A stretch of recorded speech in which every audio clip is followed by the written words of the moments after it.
Welcome back, my friends. I got a good one for you tonight. Oh my goodness. We were already having so much fun chatting. I Yeah, know. we've done half the stream Yeah. just sitting We in the did green room. we did So the show before the show. yeah, We got monologuing. It was fun. I'm really excited to have you on the channel. Thanks for accepting my invitation. Ladies and gentlemen, a dungeon delver. And I'm guessing the Venn diagram is pretty much like I have a small circle inside your circle. On the off chance, however, that somebody is watching this channel that doesn't already know who you are, um, could you talk a little bit about? Well, let me do an icebreaker. I'll do an icebreaker question. okay. When did you first start playing a nerd game? And what I mean by nerd game is like something that you think about when you're not playing it. Like, Monopoly, the pieces go back in the box and you put it on the shelf and nobody's like dreaming about Monopoly. What was your first game that like had you fascinated and thinking about it outside of the play space? That would probably be Dungeons and Dragons 1980. Okay. When we first moved in state. My first D&D was a copy of Keep on the Borderlands Oh my gosh. and All right. a set of polyhedrons. I had no rule book. There is enough stuff in the Holmes edition of Keep on the Borderlands. That is the one that was designed to be played with the J.R. Holmes introductory Dungeons and Dragons set. And people don't believe me when I say that, yes, you could buy Keep on the Borderlands right off the shelf. And thank God, because if I had bought, I don't know, a copy of G1, a copy of God Help Me S1, there's nothing. There's just like, well, we assume since you're playing first edition AD&D that you know what you're. I looked at the module in the shrink wrap and it said, it's B, it's for beginners. Yeah. Okay, I'm a beginner. It says introductory. It says, here's what you need to play. So yeah, let's go with this $4.99 and a set of dice for $1.99. And I was off to the races. And so $4.99. Yeah. For Keep on the Borderlands. For the first couple of years, that was my D&D, and I did obsess over it. My gaming group consisted of a friend of mine from up the apartment block and my sister. And I taught myself how to play D&D through just Keep on the Borderlands. Now, there's stuff in there that's not rules wise what everything you need. There's no rules for leveling. And this was something I just like to throw this out there. We were generating stats, of course, stats between 3 and 18. I could not puzzle out how to generate a number between 3 and 18. So because my pack of dice came with one 6-sider. So I just figured the very first section in the DMG, right, is like all the math stuff, the curve and everything, which I found out later. But so I just said, okay, guys, roll a d20 and ignore 1 to 19 or 20. Yeah, that works. Which creates a much flatter curve. Much flatter curve. So that was the first nerd game that I obsessed over. Was a form of Dungeons and Dragons that existed kind of, if we think of AD&D as the inhabitable inner planets or somewhat inhabitable inner planets, I was probably somewhere out in the Oort cloud. Okay. But what was it about it? Like, you just saw it and you picked it up and read it, and that's what got you thinking, or was it after your first session? My school associates, I would hardly call them friends, because you got to understand, I was like 6 feet tall and 148 pounds when I was in 5th grade. I have been this big almost my entire life, and I had a thick Alabama accent. Yeah, just I mean, too thick to drip. And too thick to drip. I like it. We were And where did you move? You moved from Alabama we moved to from Alabama to Florida. Florida. Okay. And we moved into a suburb of Orlando, which to me, being from a small city in Alabama called Gadsden, moving to Orlando, Hmm. it was this vast metropolis Yeah. surrounded by these green suburbs and everything. And so I didn't know anyone, and we were not exceptionally well off at Hmm. all. Um, and I this is looking at this in the rearview mirror, it's hilarious. All the cool kids played Dungeons and Dragons, right? You Wow. In know? the 80s? Yeah, well, I mean in 1980, Yeah. it was like and I realize now, and this is going to sound terrible of me, but all of the kids that I knew in elementary school who were into nerdy stuff and had Apple II computer, Yeah. uh, just all the Dungeons and Dragons books, and hey, my mom even plays D&D with this. They were all from split homes, Hmm. and Split I, homes. I should be careful about what I'm going to say, because if you or anyone else is from that, I know this is not the norm, but I wonder how much of that these guys have got everything was mom or dad trying to say, Compensate. I'm the cool Yeah. parent, Yeah. you know. No, I I'll don't just think that's a controversial statement. I think a lot of people have seen and experienced that as well. Um, I've got a similar backstory. I was born in Richmond, Virginia. I Mhm. moved up to Grand Rapids, Michigan in the 3rd grade, and I also had my accent mocked out of me. Yeah, There's still a few yeah. words that I say that people raise their eyebrow at, but for the most part, if I went back down south, I get treated like a Yankee because I've been thoroughly Yankeefied Same, up here. same. When nobody believes I'm from Alabama until I've had a few beers or I've watched some. I've watched some college football for a Yeah. Saturday, Well, and for me, then it's going to it's church, and when "I'll Fly Away" comes up, that's when there you go. when slip right back into that accent, baby. Yeah, but so yeah, so here are all the cool kids playing D&D, and I remember it wasn't Keep on the Borderlands, but somebody, I think it was Anthony Florentino, had a copy. Sorry, I doxed you, Anthony. Yeah. 40 how many ever years later, Yeah. had a copy of um Secret of the Slaver's Stockade, and they were Okay. passing it around at lunch, and I said, can I see that? Because it's this is this a comic book? Yeah. Is this what is this magazine? And I start looking through it, and it's basically first person POV text. I hadn't even read Choose Your Own Adventures at this point. Hmm. And so it starts talking about the character's will. There are goblins in this room. They will ring an alarm when, and then there's these cryptic strings of numbers. But I'm looking at now. I had started reading Tolkien back when I was 6 years old, so I understood the concept of fantasy and that sort of thing. But Yeah. this was visceral. This was going into we're we're creeping into these caves and this fortress, and there's goblins, and there's these other things, and they're talking about magic swords, and why is there a plus and then a number after? What does all of this mean?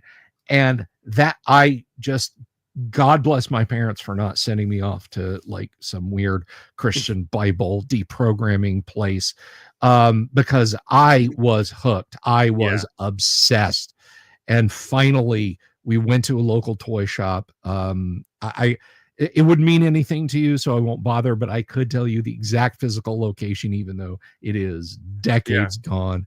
And we walked in, and she had a wall, a huge, I think it may have been the TSR standee of It's an embarrassment modules. of riches.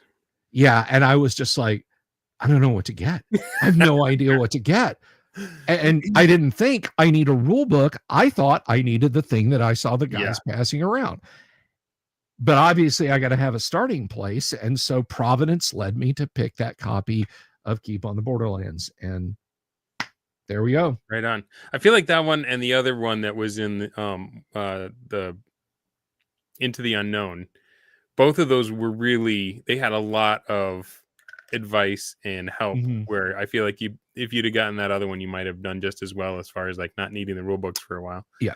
The B1 had the same center pullout and the Mhm. same kind of soft intro. What is it? Role playing game? Yeah, How do you yeah. do it? That sort of thing. So B1, I think if I had grabbed either B1 or B2, I would have been fine. But I'm glad I got B2. That nice magenta e cover just drew the eye. Right There on. you go.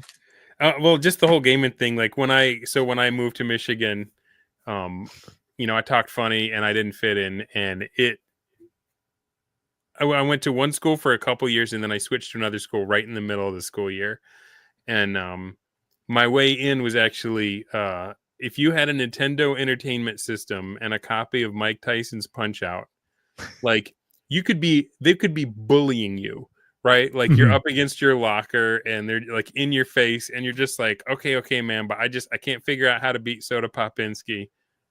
Like, oh, when he winds up, you got to push to the left, and then you hit him in the, And so it's like that was kind of like my way in was gaming, and so yeah, interesting that we have that in common. Now, mine was a video game, obviously, but still from around, you know, the '80s, and relocating and trying to find an inroad. Mhm. And I feel like that was really formational. Was that the word? Not sure the exact word I need right now, but I feel like I still use games to try to connect with people. Yeah, yeah. I mean, and that's really the thing. And like, uh, I'm not shy about mentioning this fact. My parents were caught up in that stupid moral panic in the Hmm. 80s, right? So right about the time I was really getting into to D&D and really coming to grips with it, they were like, "Let's just put this on a shelf and you don't handle these for a while." Yeah. So So right when you were most literally my interested, it was like this. You're bad for this. yeah. So my parents would go to the grocery store. They'd go to the shopping center or something like that on a Saturday, and I had tuned my ears to know exactly what their car sounded like in the parking lot. And I'd be like, screw that, and I'd go through my D&D books, but I tried to get my fix other ways. So if we went to Zayre's and bought like this was after that, so a couple of years of Mhm. spring, and then it froze. But the folks would go, we'd go to Zayre's, and I'd have uh allowance money to spend. So this was after the great video game crash. Everybody's dumping all their carts and stuff. So Mhm. what to do? Venture this. Okay, it's got a sword and a dragon on this Yep. Atari cartridge, so I can get a D&D fix that way. Yeah. Right you on. know uh, uh I'm just picturing like all the other kids were like putting Playboy under their shirts and stuff, and you're in there with Tomb of Horrors, just stuffing yeah, it under your jacket. no, that stuff didn't.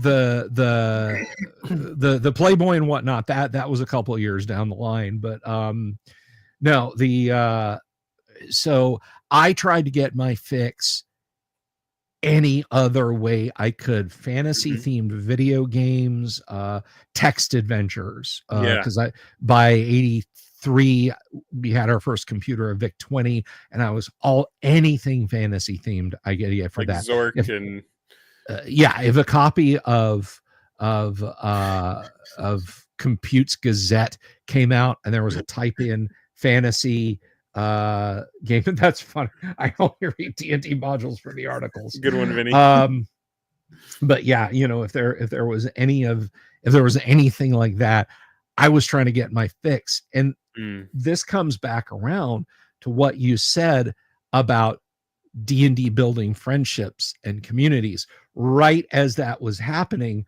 my parents wigged out and became the weirdo religious types, and Mm. I couldn't ride my bike over to Joe's house and play Dungeons and Dragons. I couldn't have my high school age friends over to play D&D because, what are they getting up to? What's, They were convinced so that you guys were going to murder each other in a graveyard overnight or something, right?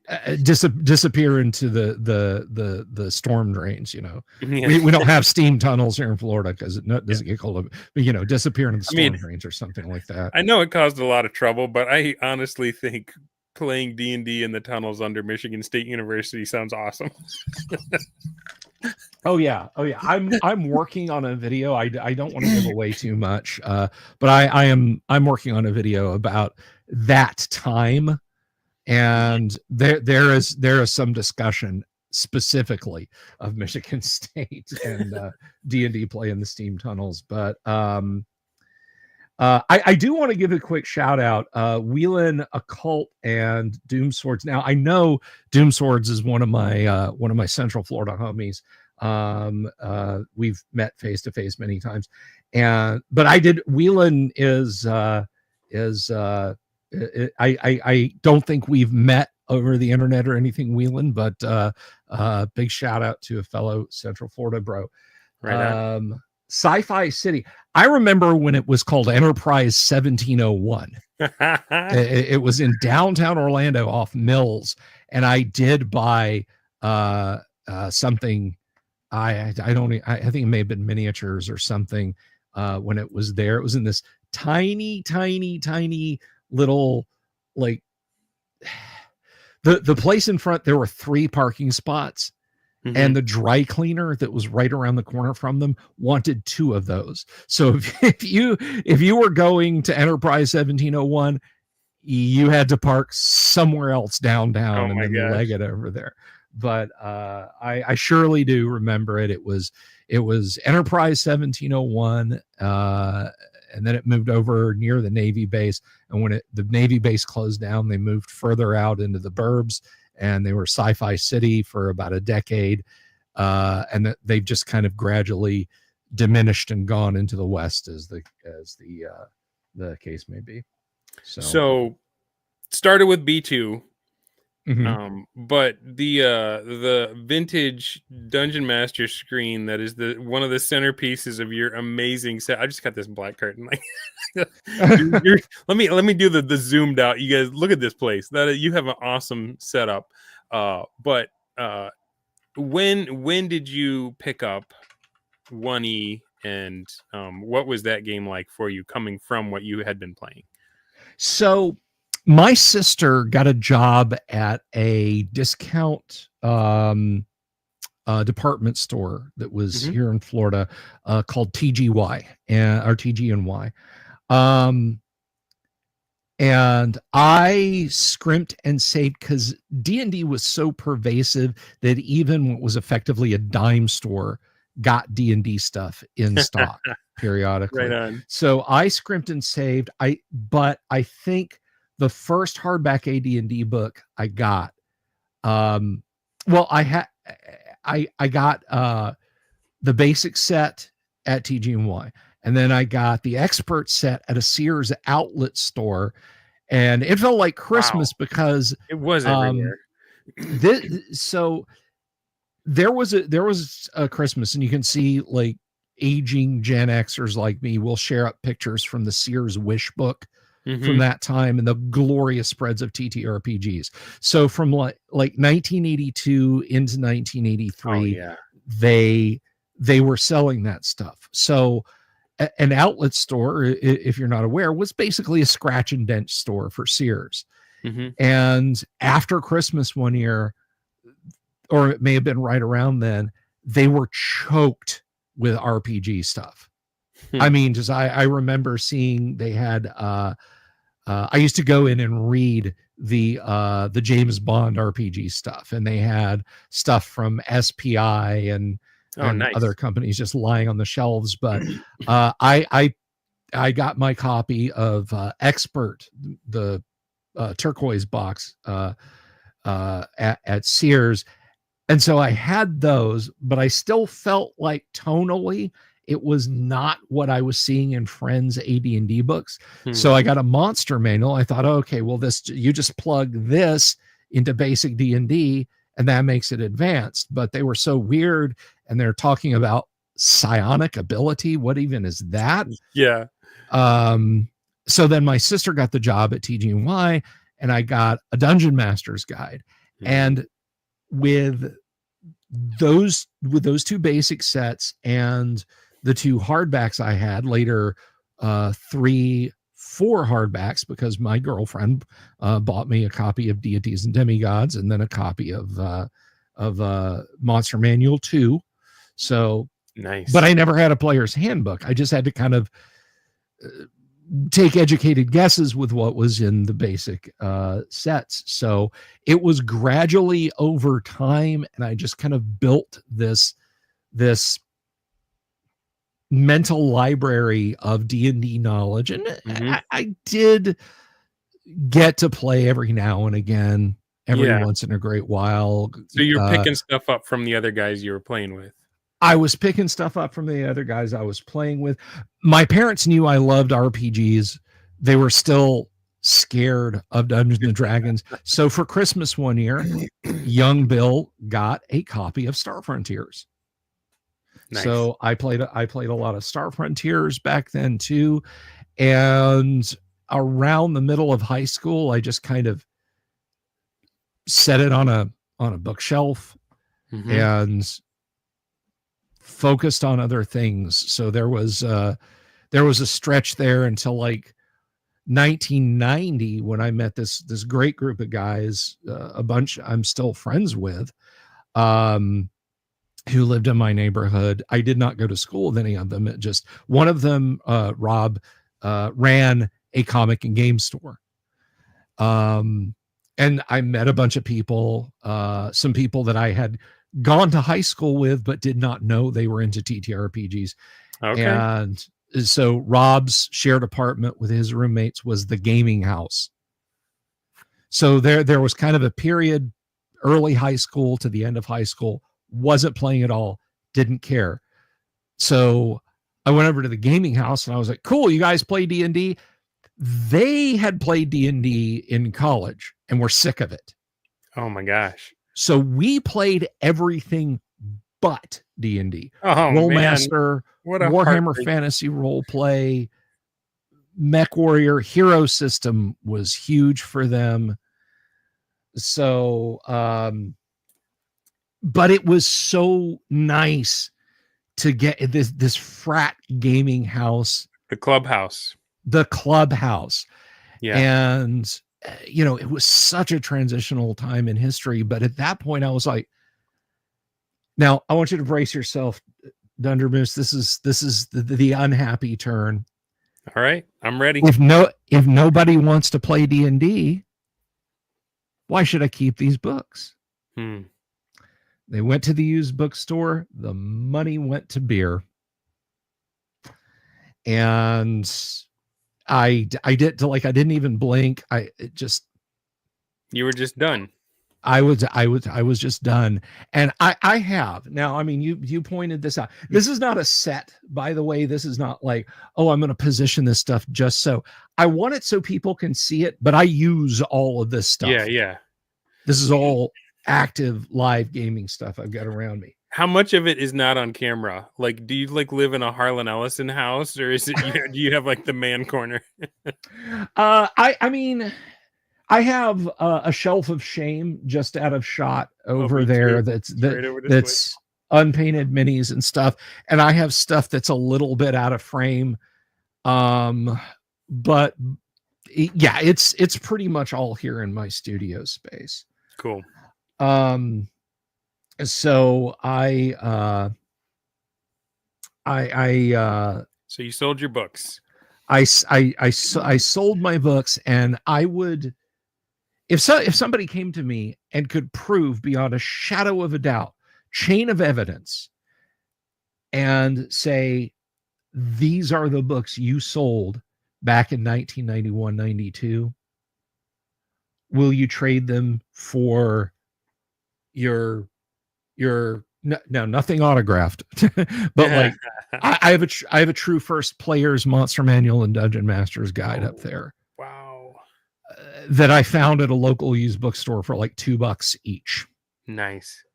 But if somebody said these are the books from then, and like I think I wrote my name in a few of them. I know some of them had quirks on, you know, in them, stains and that sort of thing. I just might trade them for that. For sentimental reasons, but right on. But so a few years went by. I gamed with those guys, and I guess it was around 96 or 97. I would we had moved, and the moving philosophy is if you move from place A to place B and you bring boxes from place A to place B, and when you get settled in place B, you don't open those boxes like for a year, get rid of them. You don't need them. Yeah, exactly. So I start opening boxes, and I found the one thing I didn't get rid of, my copy of Keep on the Borderlands. Oh, nice. So you've got the one where it began. It was like a surge of lightning through my hands. And I had gone over to a friend's house. He had played a one-off D&D game. See, I completely missed second edition coming in at all. Yeah. So when we went over and played D&D, it was nothing like what I'd remembered, but he had 1E books. He freely mixed 1E and 2E and said, yeah, if you want to work on your character, you can borrow a player's handbook. So this is the first time I've ever owned a PHB. So I'm sitting there looking at this copy of B2 and the PHB, and I was just like, I got to go back. I got to go back. The call to adventure. And you denied it as long as you could. I reached out to Paul Stormberg, who I did not know personally at that time, but he auctioned things on Usenet. He ran auctions. Usenet. Yeah. And I was just like, I just want a set of AD&D books. I don't want anything special. I don't want collector's editions. There was this thing called eBay that had just started up a few years before. And us Gen Xers had just started cleaning out our attics and our closets of this stuff. And I was seeing the prices on eBay, and I'm like, look, man, and he said, okay, I've got a bundle here. And I think I paid the princely sum of like $40 for a stack of the classic modules that were just falling apart. Nice. A Dungeon Master's Guide, a Player's Handbook, a Monster Manual. I picked up a Fiend folio at a used bookstore later. And a guy on the news group, because I said, okay, I didn't get this. Now, to give your audience just an idea of how much things have changed, I said, I'm looking for a Deities and Demigods that has the Elric and Cthulhu stuff in. And a guy says, what do you take in trade? And I was like, what are you looking for? And he's like, you would happen to have a copy of these two Cyberpunk 2020 books and $20. I was like, sure. So, nice. So I just you got it. I just gathered up all this stuff. Well, here's the thing. Since that, I had an unexpurgated Deities back when I was a kid. I have owned 15 copies of Deities and Demigods. Only one of them has been expurgated. It's not a rare book. It is not a rare book. I've got the expurgated one. I don't have the original. I will send you a link after this, or I can even put it up on the screen because I don't care. It's unobtainium, to an absolutely gorgeous PDF of it. All right, chuck it in the private chat, and I'll throw it. Yeah, I will do that right now. But I mean, you guys can send that to Lulu and get a nice softback or even hardback copy. It's not going to be the same, but again, it is. If Wizards of the Coast said, "Hey, we've cut a deal with Chaosium and we're gonna print this again," I wouldn't do this. They're never going to. Wizards of the Coast does not give any fucks about first edition. But anyway, well, I even have a POD from them. It's the paperback, but also does not have all of the original stuff. So you're right. They're not, they don't worry about that. Yeah, yeah. So they're never going to do any more than the absolute bare minimum Yeah. for classic D&D. I mean, the 50th just went back, Yeah. or just went by, the 50th anniversary of Dungeons and Dragons. They did a hack job against Gary, and that was fucking it. Yeah. That was it. I think that bent a lot of people out of shape. And I had a guy on recently, Dominic Martin. He is writing a history of D&D going back to the original sources, with an unbiased look at it, not trying to take social justice issues from today, but just saying, here's what it was like. Here's what these guys came up with. And I think there's an appetite for people that don't want to be preached to about modern audiences. They just want to know what happened, how did it go down, where can we just appreciate the people that brought us this hobby, the geniuses that came up with something the world had never seen before, an entirely new media. All right, I'm copying the link. All right. And it's going out, and we'll see what YouTube does with that.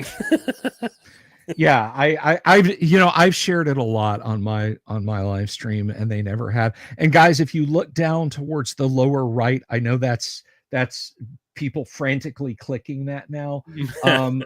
Look underneath it on the right hand side, and there's download options. There's PDF, all sorts of formats. You can get that in, and you can just, like I said, you can send it to Lulu. And this is a very lovely scan, extremely well done. So and yes, it has Elric and Cthulhu and all that stuff in it. Count Zero, exactly right. He says they think they're better, but they don't realize they're standing on the shoulders of giants. Oh, unquestionably.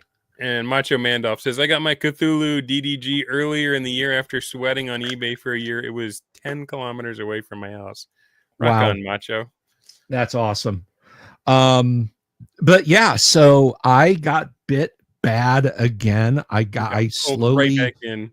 I gathered the books back up, and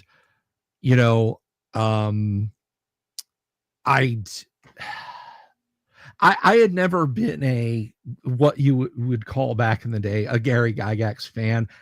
His name was on the stuff. Yeah. And I recognize that name, and wow, there's this guy, Gary Gygax. So I'm sitting around. It's like 1999. I've started reacquiring AD&D. I'm playing it now. I'm loving it. I'm encountering edition wars for the first time. I can't imagine what that was like when 2E came out and it was the first.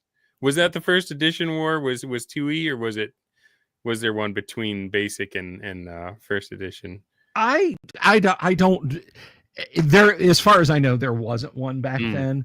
I will say that there was a very hostile on-campus scene. I am told. I was not there. I think it was at UCLA, or maybe this is 96. Are you still in high school at this point, or had you graduated? No. 96. I'm a professional. I'm out there in the world, But back in the 70s, when Dungeons and Dragons first came out, there was this hostile schism. I want to say it was either MIT or UCLA, one of the Brainiac schools, between hobby war games groups, when the supplements started dropping. So when Greyhawk came out and Blackmore and stuff like that, there were purists who were like, no, all this is power gaming. So yeah, edition wars, even back then. But yeah, it's I don't remember what time of year it was. I feel like it was fall-ish, maybe. I'm not sure. And I'm just sitting there, and I fire up Alta Vista.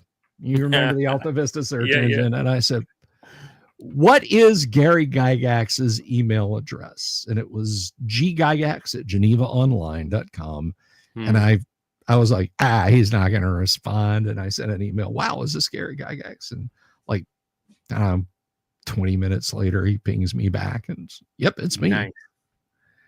And from that, I basically I started corresponding with him.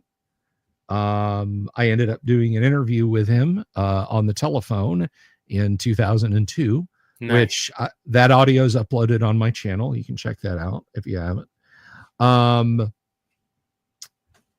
And from there, around 2004, I met him in person in Milwaukee in the summer of 2004. So it was probably 2005. He started going on his Yigsburg project, which was all of his Greyhawk stuff converted for Castles and Crusades. Right on. And he had tons of notes. And he knew he didn't have time to write it all. He knew his health was not great. So he basically hired a bunch of people, and I was one of the people who put my hand up. Right on, man. So I ended up writing a bunch of stuff, which with his death will probably never be published. Oh man. Yeah, about 120,000 words. But I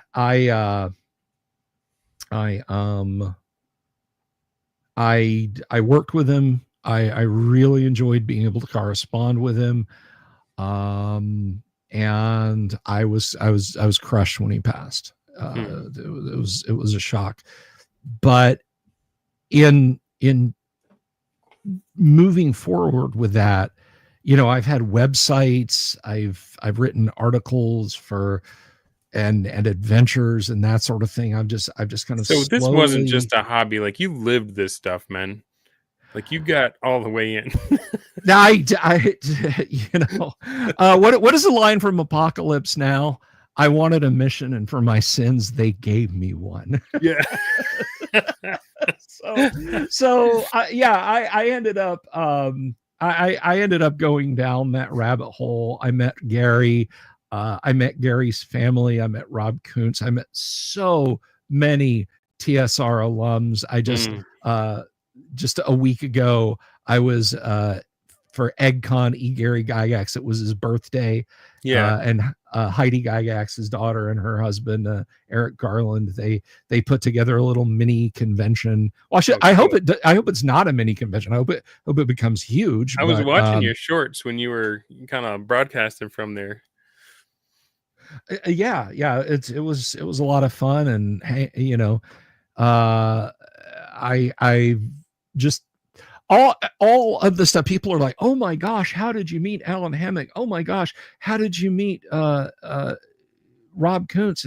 How did you meet Gary Gygax? I cyber stalked them. Yeah. I henpecked and harassed them. Let me tell you what, I have invited so many TSR alums, and so many of them have come back and said, yes, I would love to do your show. Oh yeah. They're amazing. And yeah, it's, it's so cool. And some of them have just flat out said, no, thank you. Yeah. But the thing is, like, I interviewed Gary on the phone. Dave Sutherland, which, if you know your first edition AD&D, an incredible artist. Dave Sutherland was very ill in the early 2000s. Wizards of the Coast had fired him. Which was an exceptionally scummy thing to do, but and not the someone last time they were going to do something scummy. Yeah. I'll bet. No. Someone reached out to Dave and said, hey, you've still got fans out there. And he said, well, that's cool. You know what? People can contact me if you want to call me. And I said, cool. I should do that. I'm going to call. He's going to be my next interview. I just got to remember to do that. And he passed away. And Jim Rosseloff, who did that gorgeous piece of art on the cover of Keep on the Borderlands, and then the owl bear on the in leaf of Keep on the Borderlands. Jim Rosseloff, I reached out to him. Hey, I would love to interview you for my little website. And he was like, yeah, that would be great. And I was like, cool. I will send you back some details, and we'll make that happen. Right on. I let time get past. He passed away. the point behind what is this very sad, astounding story is talk to these guys. Yeah. Talk to them. If you go to a con, let me tell you something. Errol Otis is one of the most unpresupposing guys. He is mellow, chill dude. So is Jeff Easley. So is Alan Hammock. So is Harold Johnson. So is Mike Mornard.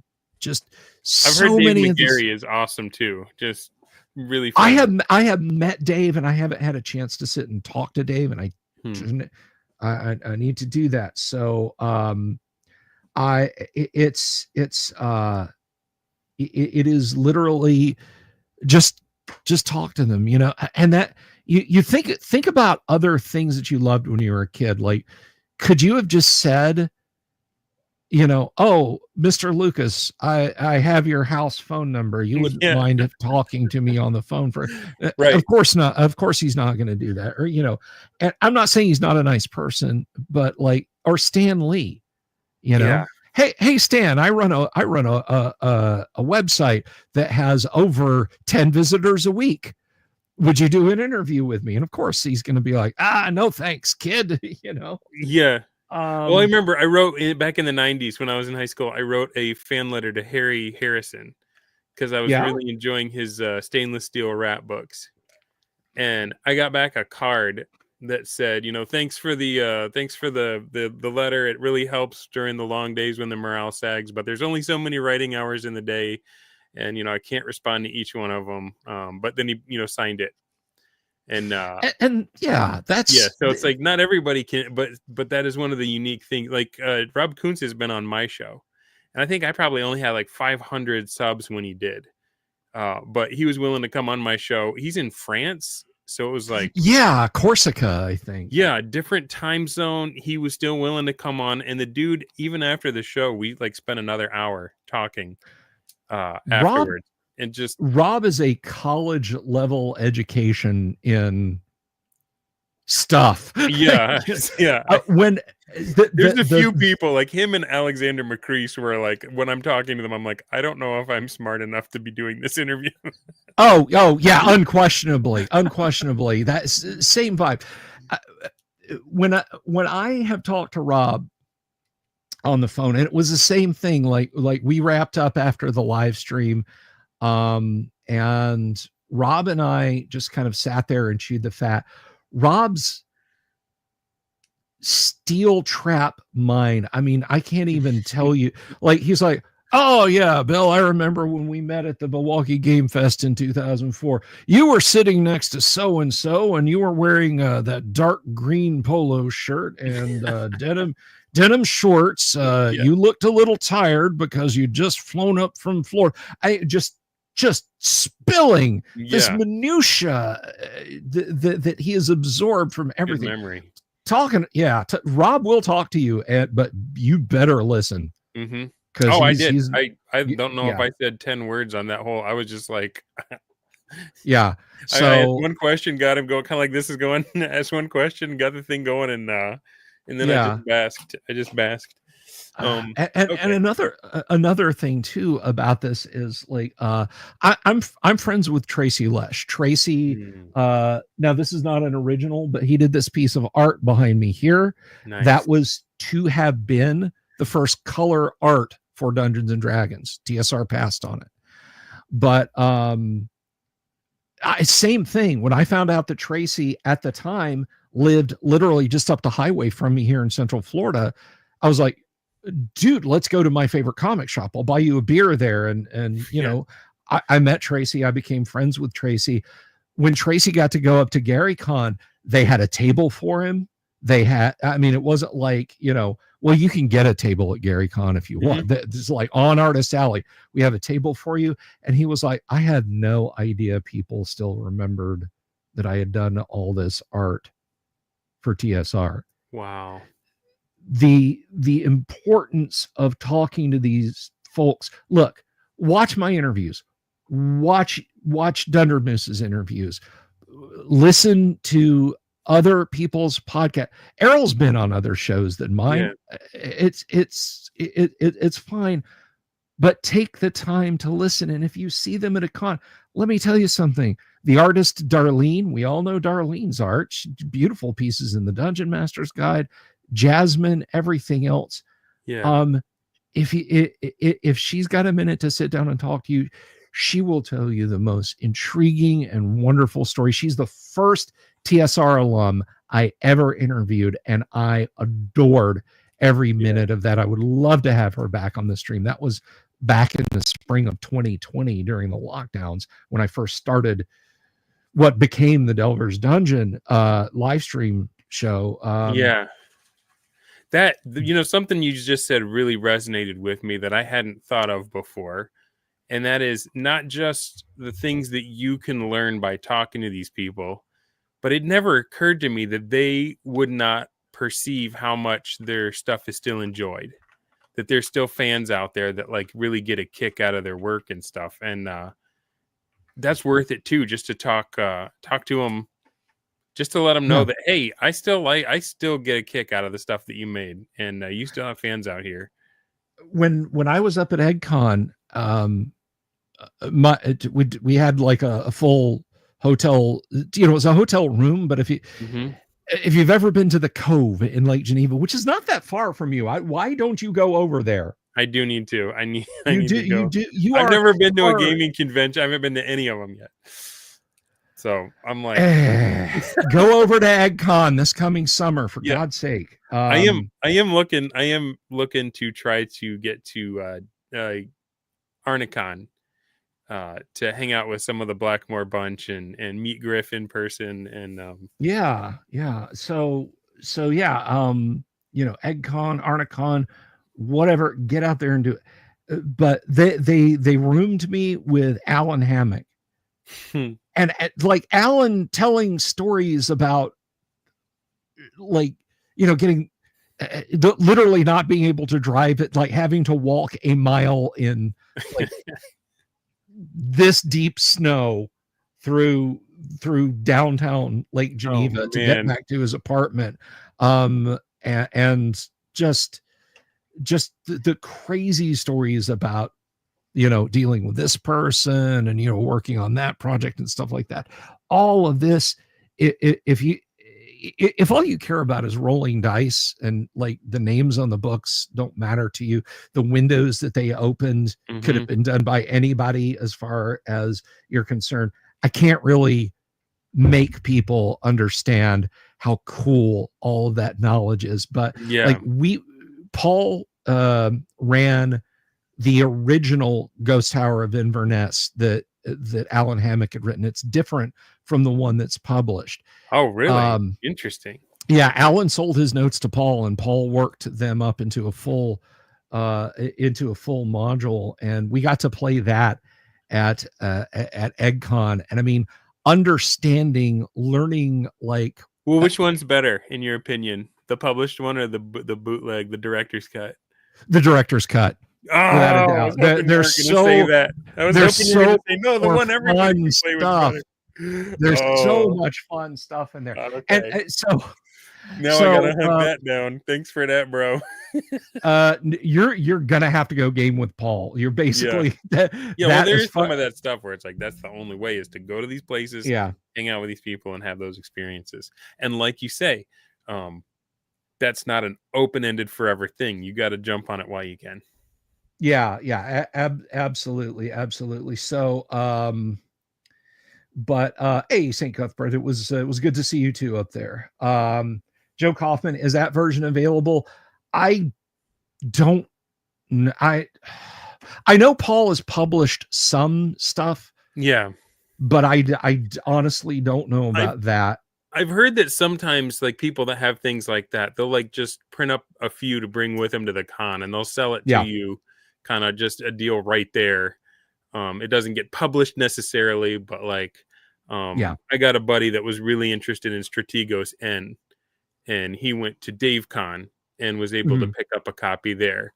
But it's not like it's not on websites, it's not on Amazon. You just got to go, and if they want to sell you something, then just be like, I would like one of those, please. And that is why, like, if it's I'm sorry. Look, I my ethos on my live stream channel is, look, I don't care how much we might hate Wizards of the Coast. When somebody's like, yeah, I want the 1E books, I want to, I want to get copies that are in good shape. I don't want to pay an arm and a leg. Well, buy the PDFs and get them printed. I don't want to give money to Wizards of the Coast. You know where I can download them for free? No, I don't. That's piracy. I have stuff that I have written for money that I receive money for.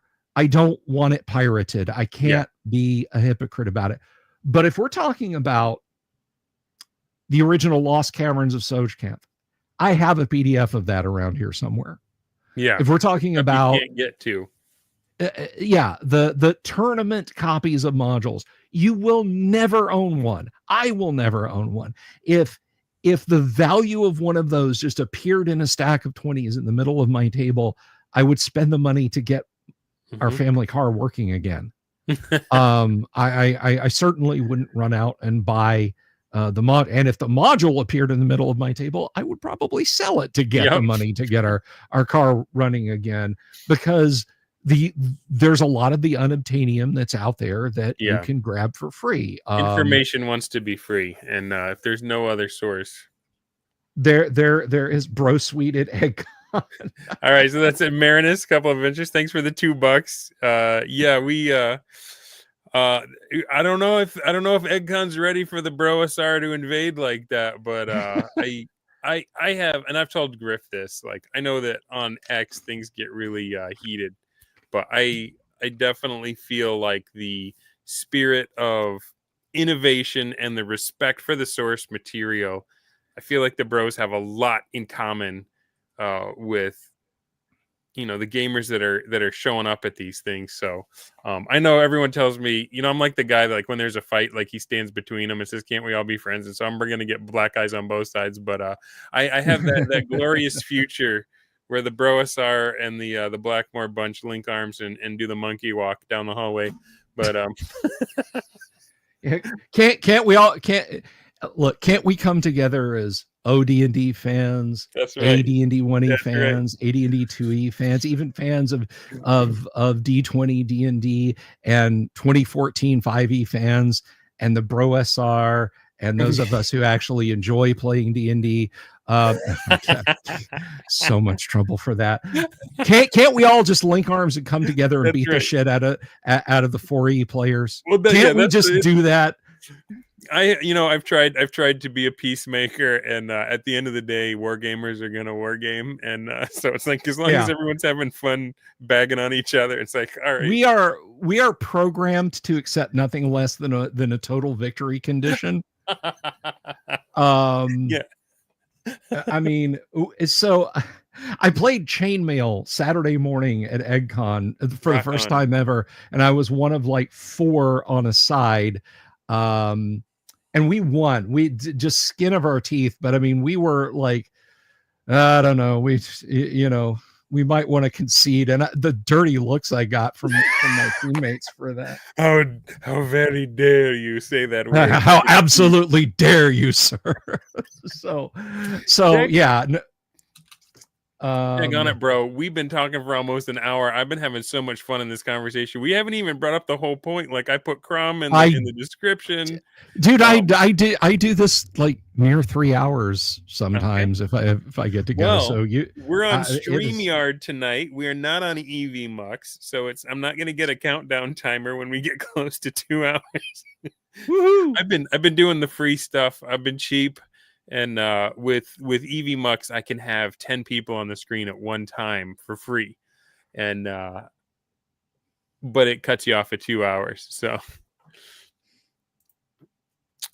Marinus with the other $2. Thanks again, bro. Elf and Appendix N enjoyers to share beauty and song. I believe in that future, man. It's gonna happen. That is happen. I don't know if you caught Jack's stream earlier today, or the replay of it. I didn't. I love that guy though. Jack McCarthy. Jack Lost Lore Scholar. Yeah. Oh, no, I don't He love and that guy. I'm not. I don't know. I've interacted with him. I'm not pro or against. I don't know him well enough to be, but I've enjoyed the interactions I have had with him. I just he's a very cool young man, rock and on. he embraces the old school ethos. We were BSing today, and we were talking about elves and Appendix N when Yeah. it came out. Okay. But anyway, so you had a question for me about something. Yeah. There Let was me some just get cockamamie my ear things. trumpet has been struck by lightning. There's $1. Thanks, bro. Not the only Aussie in the chat today. Macho Mandolf is also from the land down under. Yes. Where is it? So I have a product that is Okay. totally now obsolete thanks to you. But basically, for those that don't play 1E, the problem with it is that Gary was very specific about not letting the players know what's in the DMG or even the monster manual, like to the Yes. degree where he said, and now again, this is the print that I'm going by. I know there's all kinds of raging arguments about what he actually believed or that kind of thing, but in the print that we have in 1E, he says that you as a DM are allowed to like take away their magic items if you get an inkling that they have cheated and read the DMG, right? Yes. So what my little guy does is for character creation, I call it Dunder Moose's 20 flip-in steps to roll up a 1 EPC, and it's because you have to flip back and forth between the player's handbook and the Dungeon Master's Guide, because there's certain sections to get a complete character where you need to go back and forth, like, you know, there's stuff that the player just wasn't allowed to know. But in order to roll a character, like you either need to have your DM there to do it with you, or you need something like this where mine, and it doesn't it's got a few little jokey, quips, but then it just basically says, here's the order that you go in, and it has like, whether it's in the DMG or whether it's in the PHB and what page it's on. So it kind of guides you through that. But even using this, it still takes a long time to roll up a character. And as you may or may not know, 1E can be quite lethal at times. So you might have to find yourself rolling up more than one character. Did you have any pain points with this when you envisioned Crom? Were you just like, I love 1E, but like taking an hour out of each game night to get the new people up and rolling? Like, what was the impetus for creating Crom? Well, okay, so I absolutely adore Where Yerby says paper instructions. That's so pre-Crom. yes. But no, I love the two old DOS applications, the Dungeon Master's Assistant Volume 1 and Volume 2. They are very, very handy. They are also very, very old. They date back to the end of first edition AD&D. I mean, they came out for platforms such as the Apple Macintosh 128, the Commodore 64, the IBM PC Junior, and the Commodore Amiga. That's how old they are. So I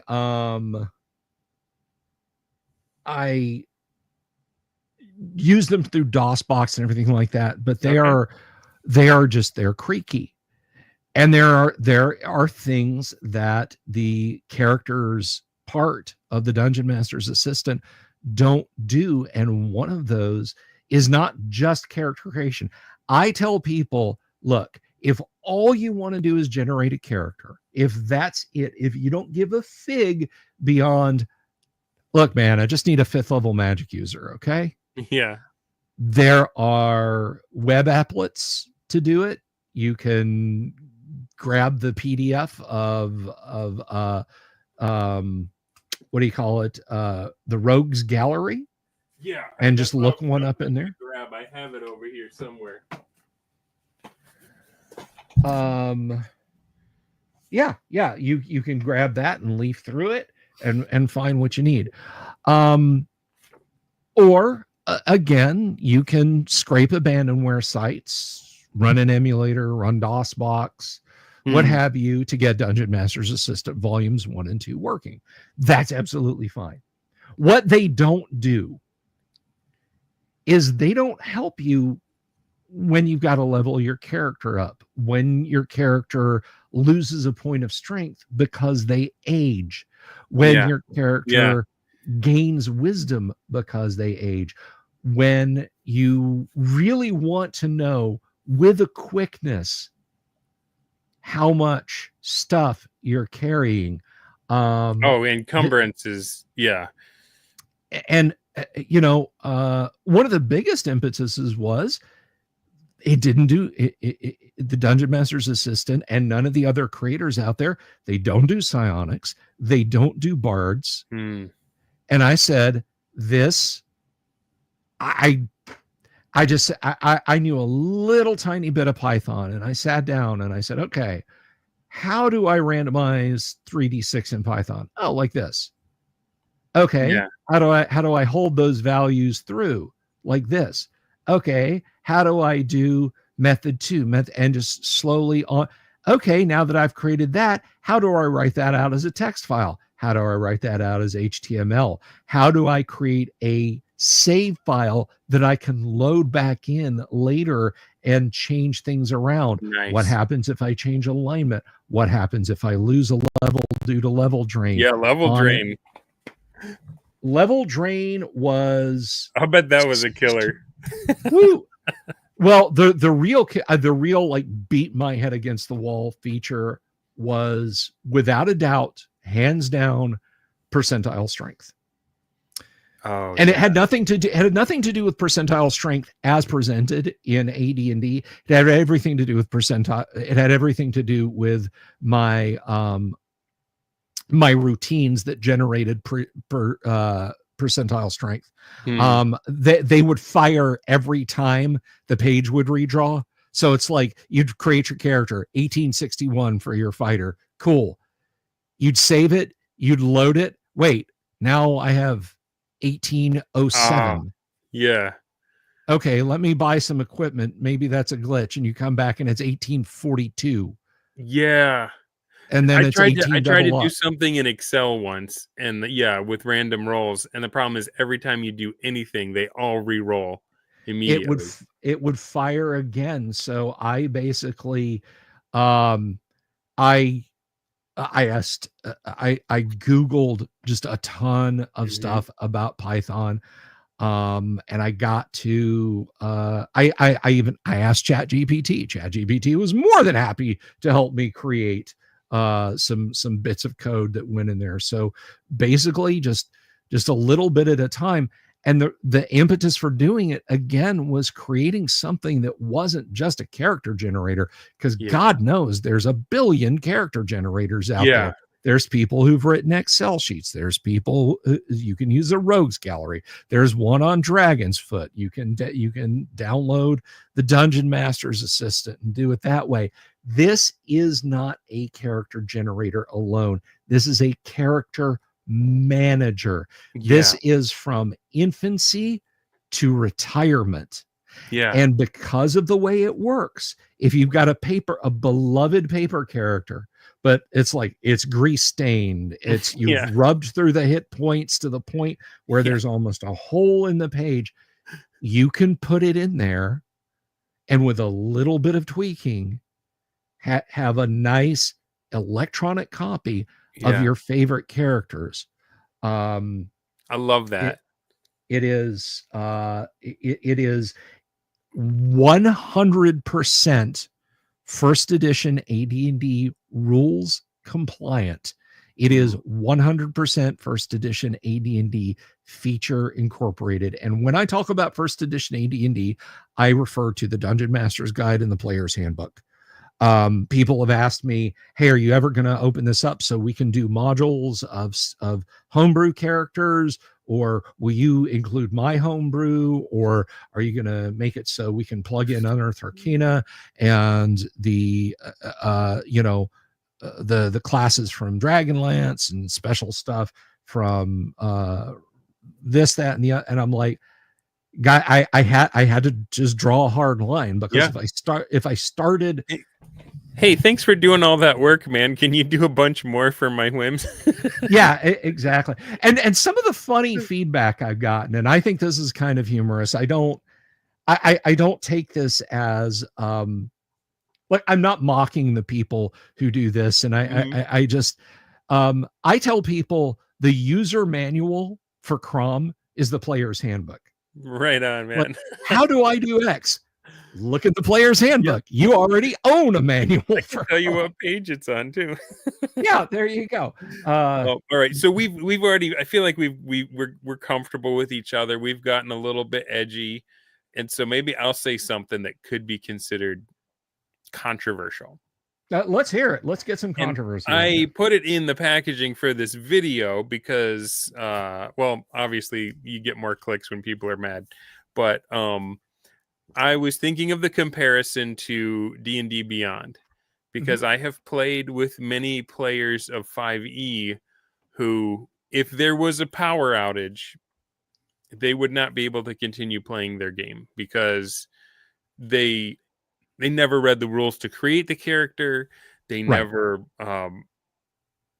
they just boop boop boop, and then they're ready to play. And you know what? No shade. Everyone's busy. You know, the hobby, you can only go in as deep as you got the time and focus and energy to go.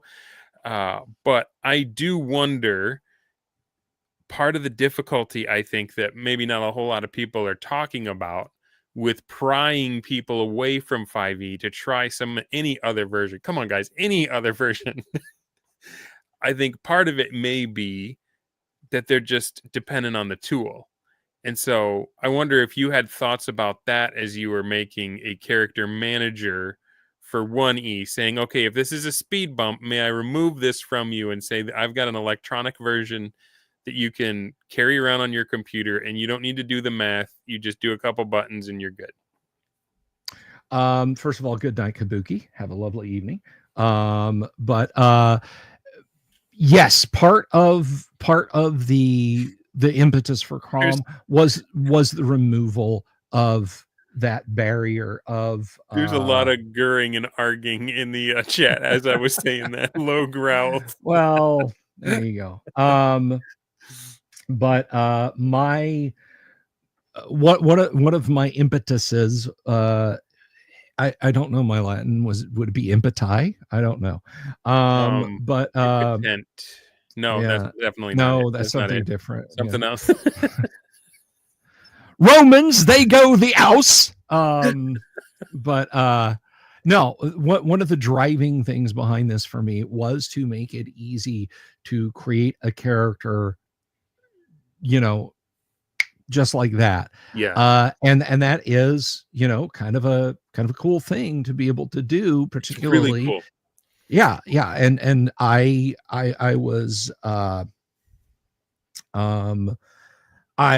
was just determined to make something that would make it easy to create characters. I think I did a demo once live here, and I made a character in 5 minutes. I mean, fully kitted out, everything, bing, bang, boom, saved it to HTML, and went back and saved it to text. I didn't see that one, but I watched the one that you did with Timothy Immelt. And he wanted a wizard, which I think he picked that on purpose because he knew those guys take a little longer to roll up. And I timed it, and you didn't like go super fast with him because you guys were having a conversation as you did it, and he took a little bit of time trying to pick a name, but it was like pretty much 18 minutes, and you could tell him how encumbered he was. You could tell him all of the spells, and it wasn't a level 1 guy. You did a level 6 wizard with the guy in 18 minutes. That was remarkable to me, because I feel like the two areas that slow down the most in doing it analog is number one, picking spells takes forever because you gotta roll to see which ones you get, and then you gotta figure out how many you can know and all that kind of stuff. Well, I guess it depends on how you do it. In 1E, you don't really get to choose spells, do you? You just roll and get what you get. You don't get upset. But the other one is, I feel like picking out their their equipage, you know, like the clothes. Am I going to get the high hard boots or am I going to get the low soft ones? You know, like all of that stuff. And it is just, I feel like, especially for people if it's their first time playing, Yeah, if you can take that barrier out of the way and just get them into the game quicker, they can see how good it is.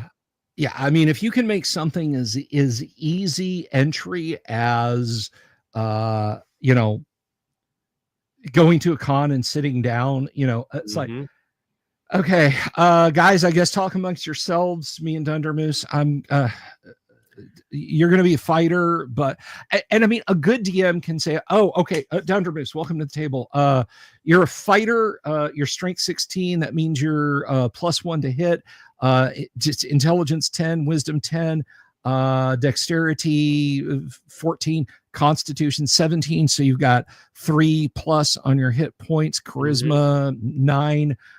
You're wearing plate, you have shield, you have a +1 longsword, a potion of healing, 50 feet of rope, couple of torches, flask of oil. You're writing all this down, aren't you? You know. And I got plus 10% on my XP when I level up, right? Yes, exactly. So yeah. So but I've I just I wanted to make it as fast as that, but also give the person something. With it being a text file, let's say, you know, you do sit down at home. Okay, I'm going to shoot this to you. They can open it on their phone, or HTML. They can open it on their phone, and they're ready to go. And Bob Jester, equipment and encumbrance takes the longest for you. This literally handles every aspect of that as you go.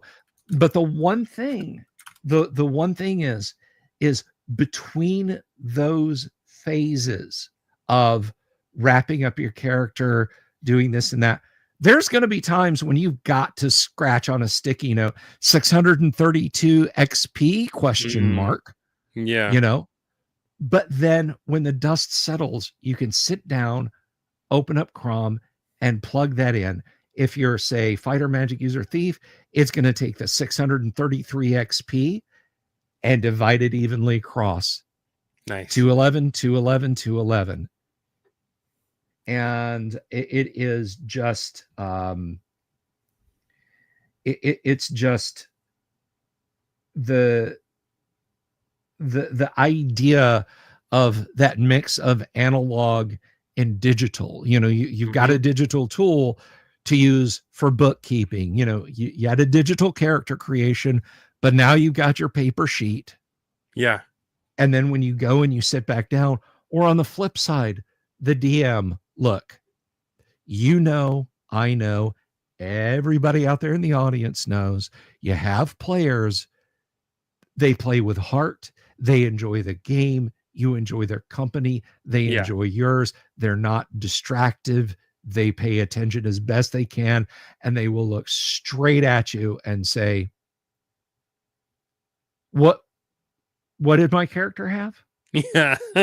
Yeah. Or you say, okay, how many XP have you got? And they're like, well, the last time I wrote it down was. Or they wrote it on a scratch note, and then they have their character sheet, but they don't remember where they put the piece of paper that had all the stuff. Brian Renninger asks, what did you do for starting spells for illusionists? So starting spells for illusionists is interesting. I basically just kind of tried to figure out what would constitute good starting spells for illusionists and built it up from there. My first ever 1E character, I had a gnome illusionist thief, and I rolled Phantasmal Forces at level 1, and I was over the moon. Well, actually, I wasn't, because I didn't know how good that spell was, because I didn't know anything. But then when I found out what it did, I was over the moon. Yeah. So what I'll do real quick here is let me if you want to share screen. Yeah, let me do this. Now this is not the latest build of Crom. I actually let's see one, and we'll just default. let me. Oh, I have 2 copies running, so I'll just close that one. And yeah, we just rolled out. I've got a whole programming team. I just rolled out Crom 1.5R today, which fixed some small but nasty bugs that a couple of users caught. And I encourage people, hey, look, you find something in there that is not doesn't track, you let me know. So I mean, this, here's the interface. So we'll create. We'll do method 3. That's my fastest. favorite. Mine even says on my little pamphlet here. Oh, where did I put it? My God, these are great stats. Look at that. 15, 15, 15, 16, 18, 16. I mean, we're going to play whatever the hell we want. Yeah. It says there are 4 methods, but if your DM's a Chad, he'll make you use method 3. I like method 3 because since it's so random, it forces you to try to pick a class that matches what you've randomly rolled, and it forces you to learn more of the game. I don't know how many times I've been in games where somebody's character died and then their twin brother with just 1 letter different in their name shows up with their same stats, and this basically they just wanted to keep playing their guy, right? But this is like, well, I can't be a thief again because I got no dexterity, so I guess I'm going to try something else, right? So What did we get? What do we get? Oh man! So we're gonna do human because humanocentric, baby. Let me. I'm going to get our faces out of the way. Okay. So we are human. 18 Constitution. Right. But I want to answer the illusionist question. So let's do 6. No exceptional strength. I'm an illusionist. We're just gonna stick with 1. Brian says that character is going for Bard. I should have kept these stats for Bard. I'm not going to worry about this right now. Right. Now, one of the overlooked features that I think people don't realize is you don't have to buy equipment or pick your weapons proficiencies at the start of character creation. If you have money and you have open proficiencies, when you get to the character worksheet, you can look at what you have to spend and then decide on weapons proficiencies accordingly. Because it's all well and good to say, oh, 2-handed swords and the most expensive pole arms and the most expensive bow, those are my weapons proficiencies. And then you're like, you have 90 gold to start. Yeah. Well, shit. And then on your first mission in the first dungeon, you find a magic mace. And you're like, yeah. Yeah, exactly. I should have saved one. So we can be done for now and say yes. And so here we are. Now rolling for offensive spell, I rolled a 1. That means I get to pick, and there's 7 spells there. Number 6, please. Number 6, Phantasmal Force. Absolutely. And then we get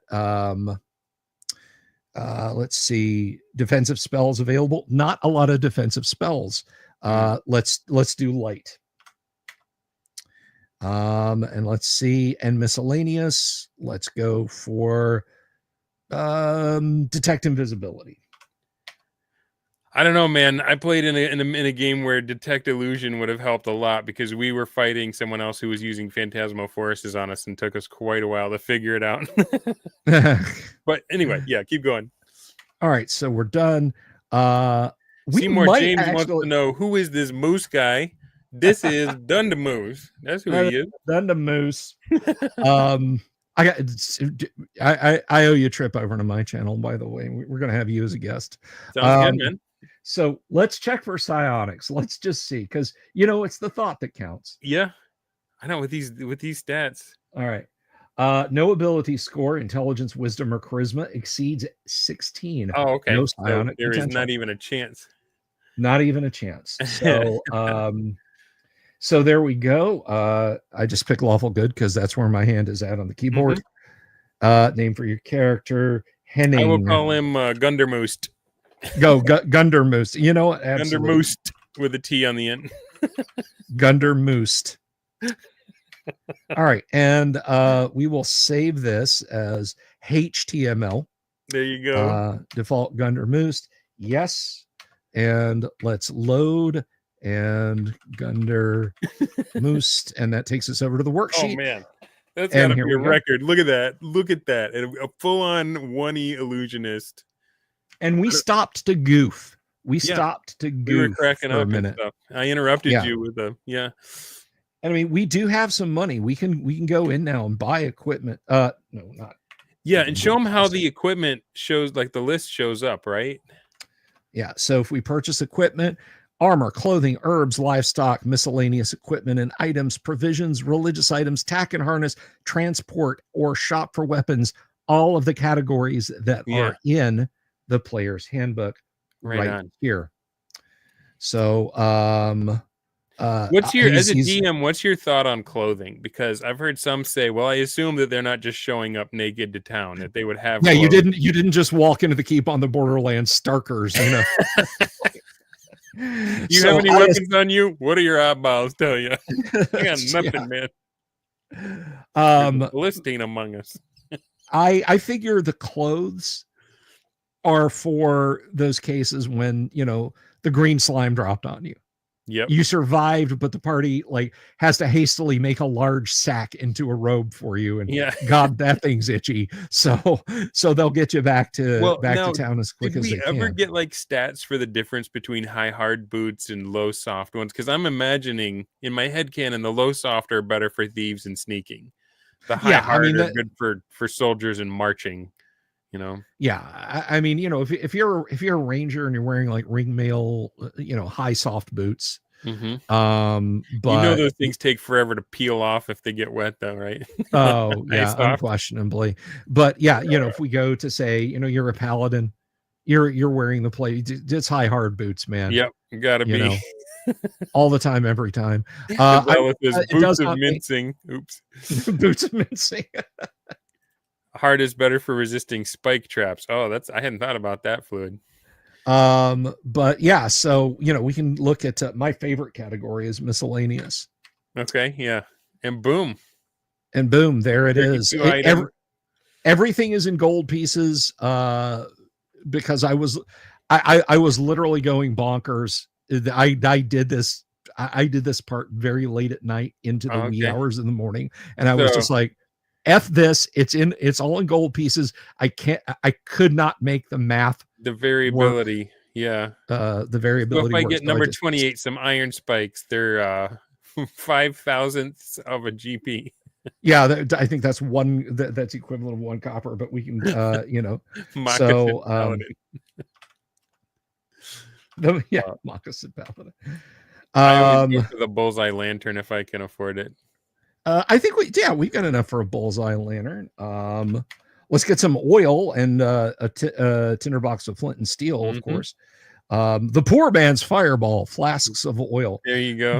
Before we do this, we need a backpack and belt pouches to keep all of our crap in. Though. Oh yeah. I'm not just gonna heap it in my arms. Yeah, I'll go full Gygax on you. So how are you carrying this stuff?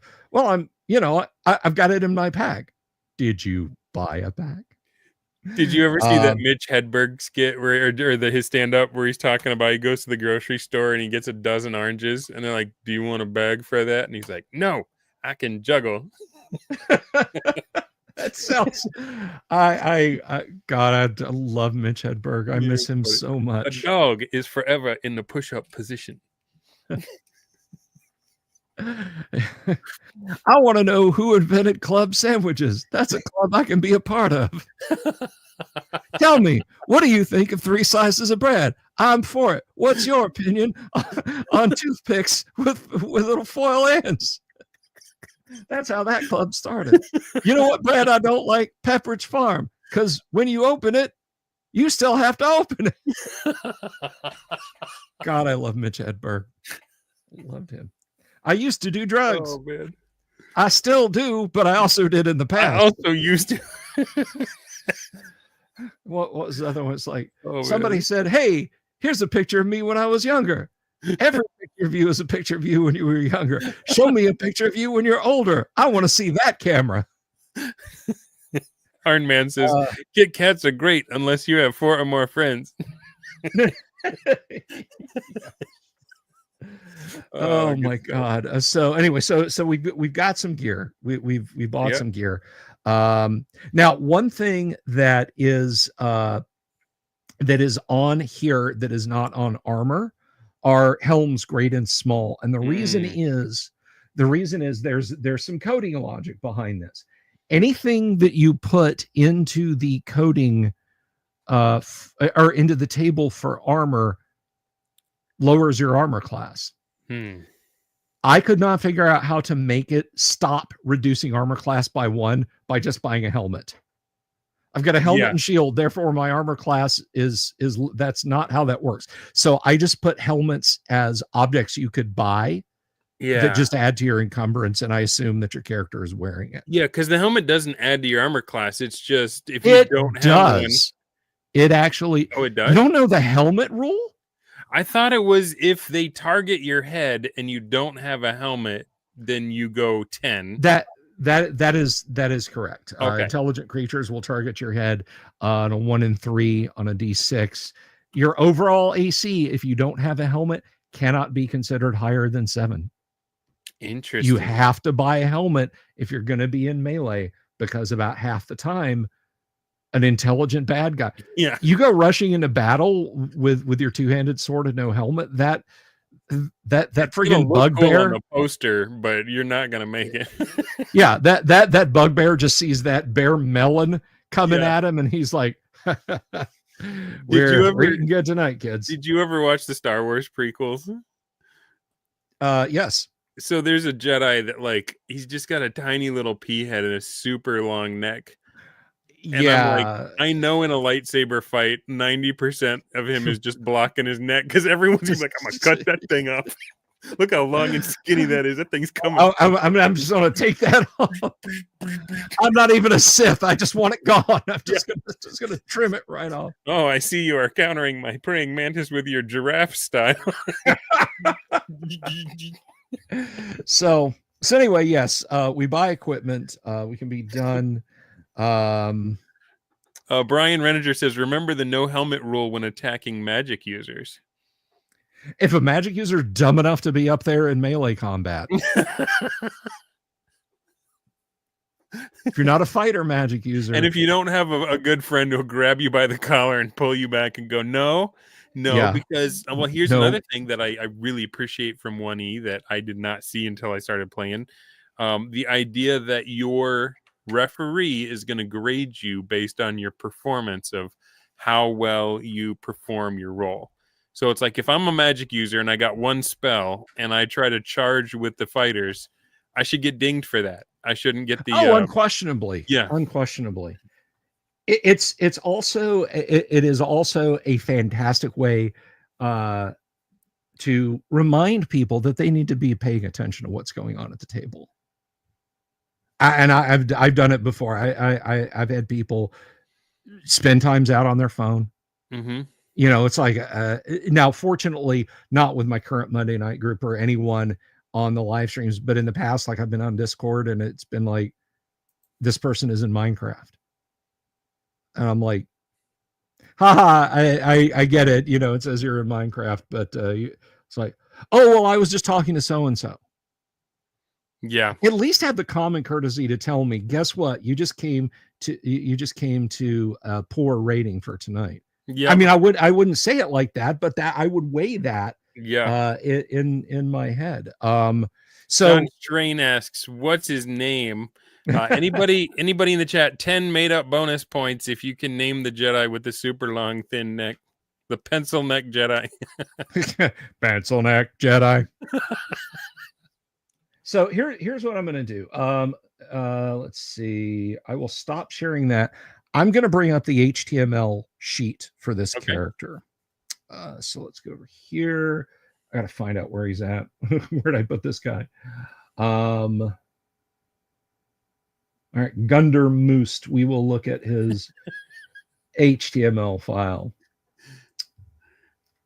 And this is what it looks like. Now, I don't want to strong arm this, but I mean, honestly, It's not showing up in my thing to put on the stage for you yet. no, I haven't put it up there yet. Oh, okay, There you gotcha. go. There we go. All right.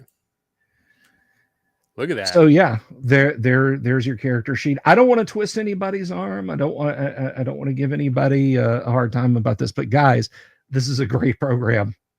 Yeah. It really is. Here's our equipment: three iron spikes, bullseye lantern, backpack, a large pouch, 50 feet of rope. Didn't get around to buying the oil, but that's okay. We can load the character back in. But the tables are like they have a dark header and they've got the lines and the grid. Yeah. That's good stuff, man. Yeah. And if text is your thing, there's a much simpler one. This is a nice touch. Now, this show HP calculation, I got to give a shout out to Doomsword.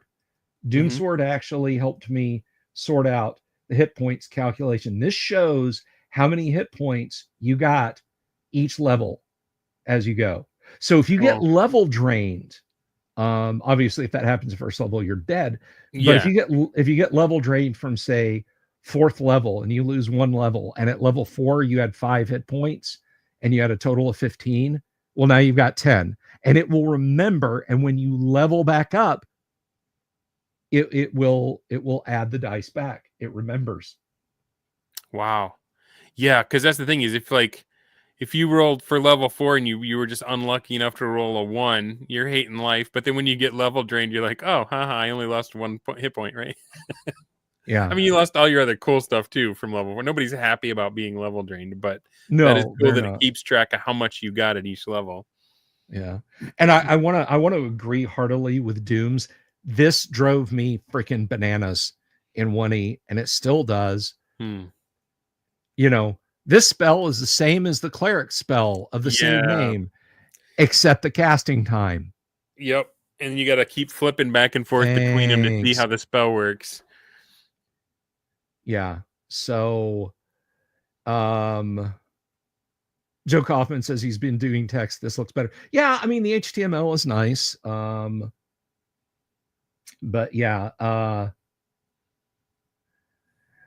I mean, any more questions about it? I will sit here all damn night and chew your ear about yeah, there was a question earlier about Praxis Taliogaro says, does the encumbrance and movement rate calculate for magical armor and magical containers?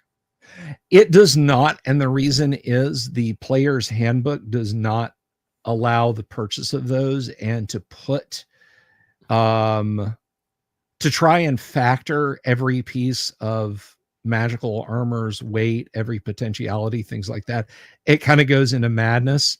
So at that point, your better bet is to just go ahead and, like, if you say, hey, right out of the chute, my character's got +1 chainmail, just make the adjustment on your text character sheet, and just do it there. The program itself does not factor those weights. It is strictly for what you can buy and begin with. Now, yes, you will get magic items and you will get that sort of stuff. It's kind of incumbent on the player to keep that tally, no pun intended, to their own thing. Now, there's a good question here. Brian Reniger asked, does it do height and weight? That is actually a fairly easy mechanical thing, and I'm going to look to adding height and weight in. But I also I'm a firm believer, and you tell me, Dunder, if you feel the same way. Charisma is not looks. That's right. Charisma is absolutely not looks. You can be as ugly as sin and have a heart of gold. You can have the beauty of Aphrodite and just be as black-hearted and evil and unappealing to anyone as anything. Yeah, I think of it as inspirational leadership, right? Like the charisma is like, I want to go where he's going. I want to do what he's doing. Yeah. Harmony is saying the tail end. This is halftime, baby. Meanwhile, Dunder Moose inside his head is like, please let me sleep. Oh, I'll just fall asleep on camera. You have enough presence and experience. You could just go without me.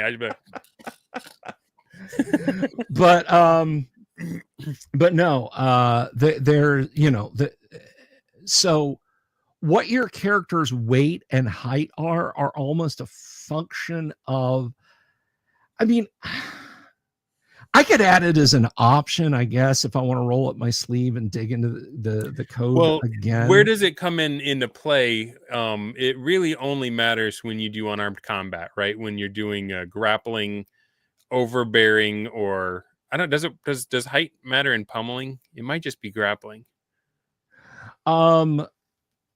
Yeah, height can matter for overbear and pummeling and that sort of thing. I tend to go with like an average just to make that part move faster. Yeah. And I want to correct something, Michael Dale. The program is $25. I did offer it to patrons and YouTube channel members who had been for a really long time, a really long haul from the get-go. I kind of did that because I owe my patrons and my channel members more than just the program. So it's not it's not free for paid members on my channel. In terms of oh, well, I can just subscribe at the $1 level and then I can have Crom, right? That's, no, unfortunately not. It is $25. So I did want to point out, Jorge Yerby, is it Yerby or Urbe? Let me know if you want to spell it out phonetically, but named Yarael Poof. Is that the name of the Jedi? Is that good for the 10 Dunder points? You get 10 mustaches for that. Man, his last name is Poof. Like I'm just picturing that's the sound that the saber would make when it hit that neck. You know, it would just be like all the water would just boil out of his neck and just.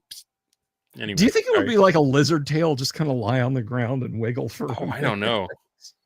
Because that species, as I recall it, like their brain is actually in their torso. Oh, is it? Okay, yeah, so that's just like an eye stalk. Then would you just blind them if you? Yeah, it's like an eye, nose, mouth stalk. I mean, it would be horrible. You'd be staggering around, you know. It seemed really rigid too. It wasn't like a serpentine, snaky neck. It was like, it was like a Batman neck where he's gonna turn it. Yeah, yeah. This is going some very disturbing places. But he can walk in the deep end. Yeah, he's gonna find out snorkel. You can find out exactly what is clogging your J pipe. Can you take a look down there? I got a hair clog in my drain. Oh, there's your wedding ring. That's ridiculous. We have jumped the shark, my brother. I'm sorry. That's okay. I found a bicentennial quarter, a wedding band, and one of those little tiny rubber duckies that goes with a child's bath playset. Is that the water should flow freely. I haven't seen one of those in forever. Yeah. Joe Kaufman, he sucks at limbo. This game is bullcrap. Can you please raise the bar? Please raise the bar. This is why I hate Apple. This is why I hate Academy outings. Adam's apple. That guy's got an Adam's banana.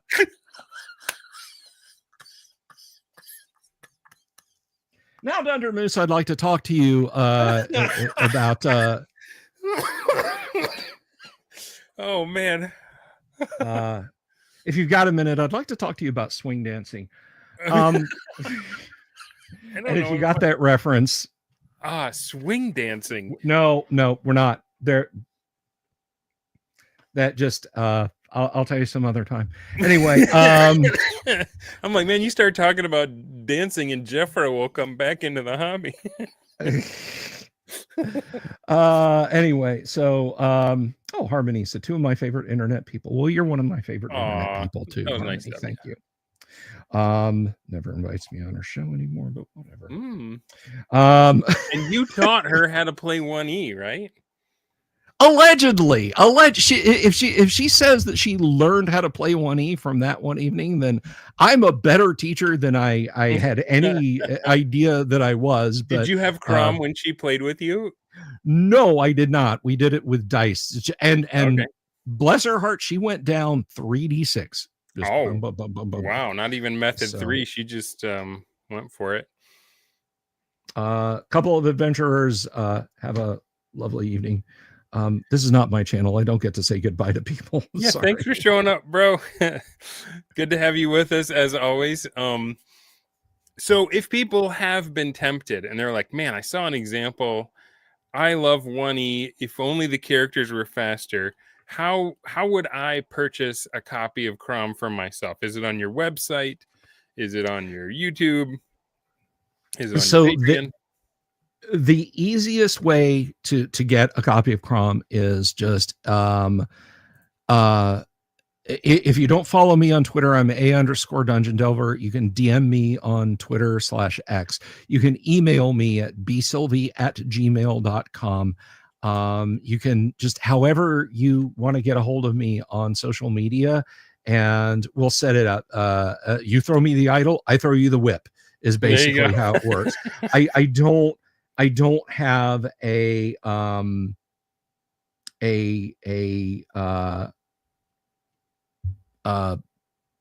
storefront for it yet. I remember showing it to Eric Garland, and he was like, man, we could have promoted the hell out of this at EggCon. I was like, I suck at marketing the thing. I absolutely suck at marketing the thing. We can't all be Kelsey Dion. Some of us have a ways to go before we understand how marketing works. Oh, Harmony, I forgot about that. She says, he taught me, and I read the books very soon after. Yes. Some before, so I wouldn't look dumb, but then I did the devil tree. I forgot about the devil tree. Tell me that. You know the devil tree story? I know, but I don't know if everybody knows. So go ahead and share it. Okay, so the devil tree story is it's playing AD&D with a Harmony, and Ice. I'll just give his online Ice, and there was a villager telling her about there was deviltry. Deviltry. There was evil black magic afoot. Skullduggery. And just with the most sincere, she says, and where was this deviltry? I love it so much. And I, the dungeon master, am like, she wants to know where the creatures invaded the town. Well, it was over here. Brian says it's next to the gazebo. I go over to examine the deviltry. Oh no. I was like, and I'm still at this point, we are two ships passing in the night. Like, you want to explore the deviltry? I was like, okay, she's looking at the scorch mark because the town had been attacked by dark creepers. They're little like magical dwarf beings that burst into flames when they die, and one of them had gotten ganked by the town guard just outside the town. So I'm like, well, there's a scorch mark, so clearly that's what she's going over to look at. And it finally dawns on me that she's hearing deviltry, devil space tree. And at the time, I was like, oh yeah, no, like foul magic, that sort of thing. But it just, the tale has grown in the telling, to quote JR. Oh man. So, well, thanks for being a good sport and being the one to bring that up, Harmony. That is one of my favorite stories. I think it's just hilarious. We are laughing with you, sister. We are not laughing at you. We're not laughing at you. We're laughing towards you. Yeah. We're laughing in your general direction. But that's awesome. Yes, and that was somebody. I remember, this has nothing to do with the deviltry thing, but somebody like this, somebody made a crack on Twitter that that Harmony was that she was, and I still don't know if this person was being sincere or not, because it was like, well, she's in the film. Oh, so, yeah. Are you? Is that how that got started? That she's. That wasn't. I mean, I didn't. I was the one, but so somebody made the crack. You know, Harmony's in the film. So there's a photo of her and I at her house. And now I'm 6'4". That's not bragging. I'm a huge like I am the Patterson footage, okay? As I'm moving across the forest there. So there's a picture of Harmony, who is, the size of a normal human being, next to me. And, I'm up here. I'm like Nordberg from the Police Squad TV show. Yeah. He'd walk in, Nordberg, you got some banana on the side of your face. You Yeah, see his hand come up. No, the other side, and and like a bunch of bananas falls. It's like a poof Adam's apple drops out of the sky. Yes. Okay, so someone made a 20-minute expose video about me, and they said I might be in a film or something. It was it's all coming back to me now. But so I made the joke that she is in a film. She is in fact a Nordic giant alien angel. I'm just standing much closer to the camera than she is. There's a perspective. She's like, yeah, it's forced perspective. She's like 25 feet behind me. Well, I was thinking, because I almost went to Dave Con when she went, and I thought, if I get a picture with her, I want her to stand up on a chair and just like have my head be at shoulder height and just keep the myth going. Oh yeah, I didn't even think about that at the time, but yeah, I was so yeah, that's that. But anyway, guys, Crom is really good, and you should buy it. It's $25. $25. No, I'm sorry. I am working on another application. Oh yeah, you mentioned this on the Tim Imholt show, well, right? Like, so Crom is for the players. Crom is for character generation. The next application I haven't really decided on what it's going to be. I jokingly said I was going to call it Aragorn, and then I strung together some bunch of words to make that an acronym. But no, I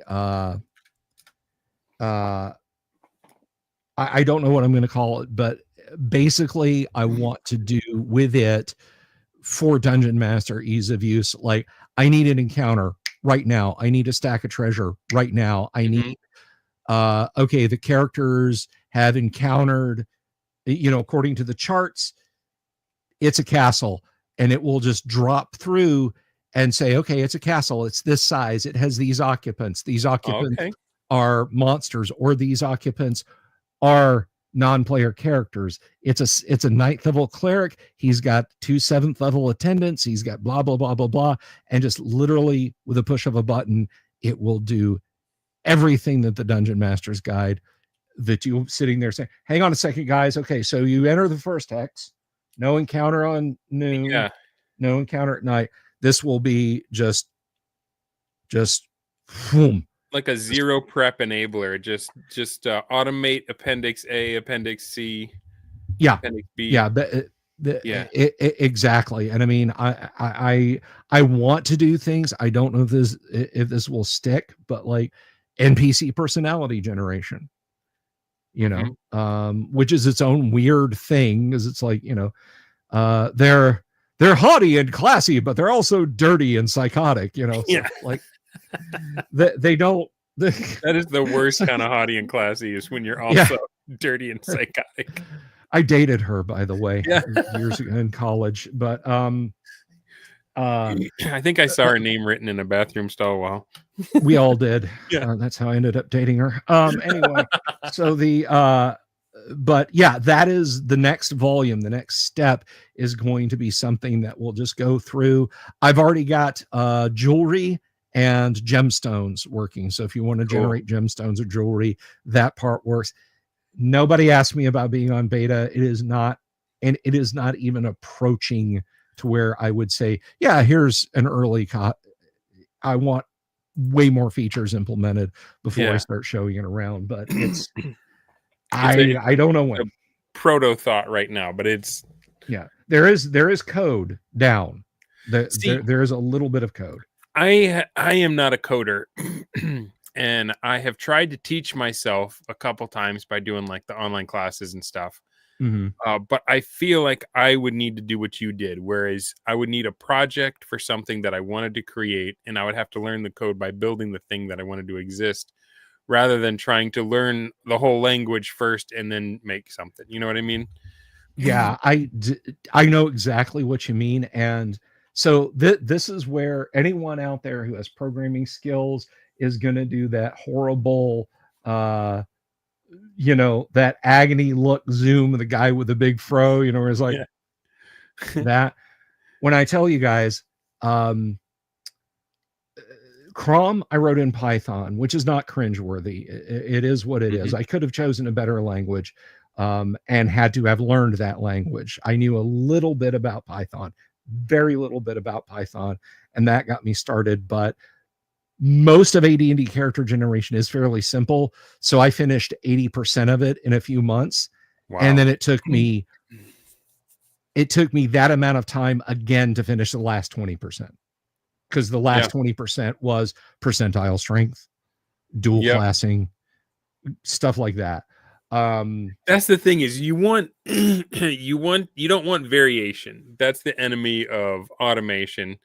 And there's one has so many little different things, right? Like everybody has pretty similar rules for surprise, except the monk. The monk gets percentile surprise, right? So it's like, oh yeah, and that that kind of stuff. That too is something. One-offs. That too is something I want to tell people. It's not going to be a combat simulator. There's not going to be a oh well, okay, come in here and you can run your combat turns off. I'm not doing that. At some point they got to play the game, right? Like you can only help them so much. yeah, exactly. But Thomas Smith wants to know about my mustache. Is it a trucker, a Navy, a police officer? Which one? And Jorge is once again trying to score some Shroot bucks with Super Mario. Oh yeah, I forgot the monk also has fractional hit points and does fractional damage too, right? As he ranks up. Yeah, it's bonkers. Just to make it easy for everyone. Thanks for that, monk. Yeah, just to make it easier for me. But no, there's just a lot of moving parts that when I was working with Python, I'd be like, what does this block do again? Because I didn't comment it. And then there were times when I'd go back and there was stuff that wasn't working, and I would see like information in the program that was shaded out because I didn't have those things anymore, but the program was still functioning just fine without them. Yeah. Or I would have functions that were no longer called anywhere in the code. I knew how individual pieces worked. Understanding the whole and how I glued it together because I used so much Googling, because I did so much research rather than actually understanding it as these short spurts to try and just get. I don't care to understand. I just need this to work. It's probably the worst way to approach programming in the world. So, but it's done in Python. But you're building something, and it's something that keeps your focus, which means that you can learn, right? Like you're learning as you go. You may not have done it perfect the first time, right? But allegedly. Hey, Griff's in the chat. What's up, dude? Oh, what the hell is a Dunder Delver?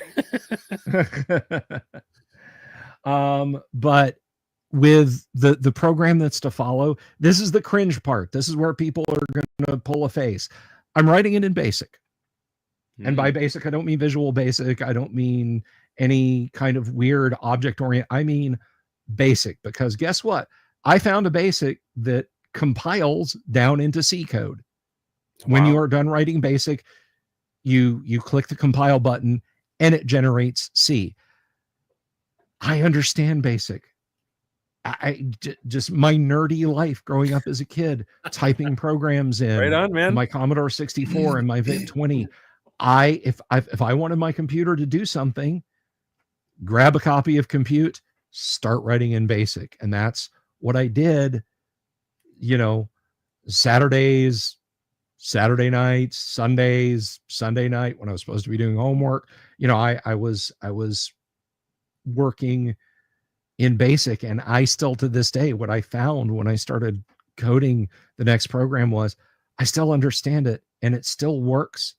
And QB64, it's like if I want to jump to some part of the program, in an object-oriented curly Q bracket language, God help me if I have a bracket over too far to the left or the right or whatever. Yeah. In BASIC, it's just line numbers and it doesn't care what I do. It likes me and I like it. And people can laugh and just.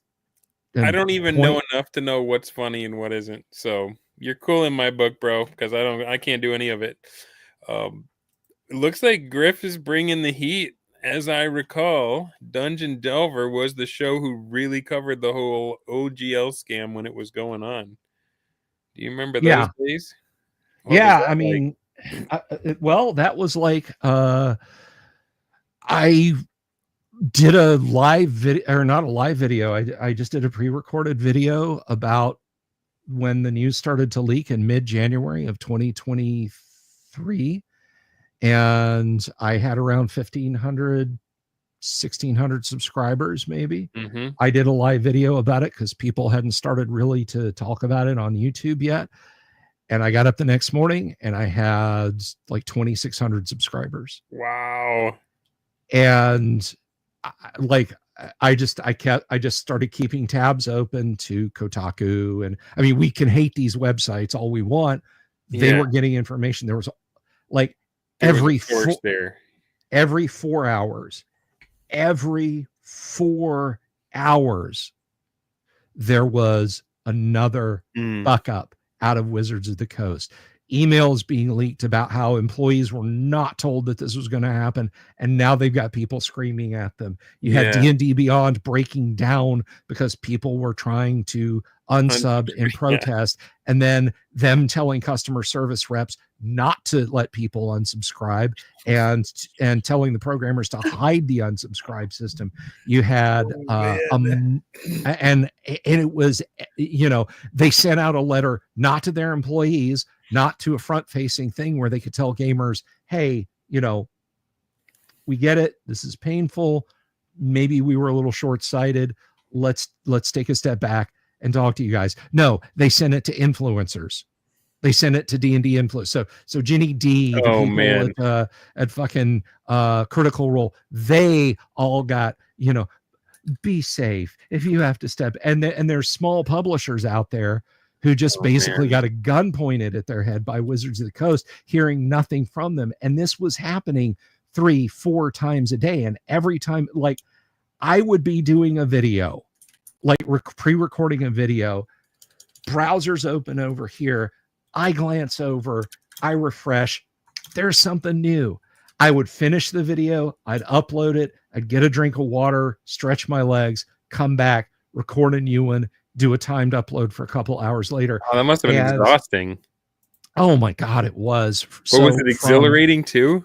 It was exhilarating because from January 15th until, I'm not kidding you, until the end of 2023, because when things started to calm down in the late spring, they sent the Pinkertons after a guy over Magic the Gathering cards. Right. And just the circus music just started again. And so I reported on that, and it was just like,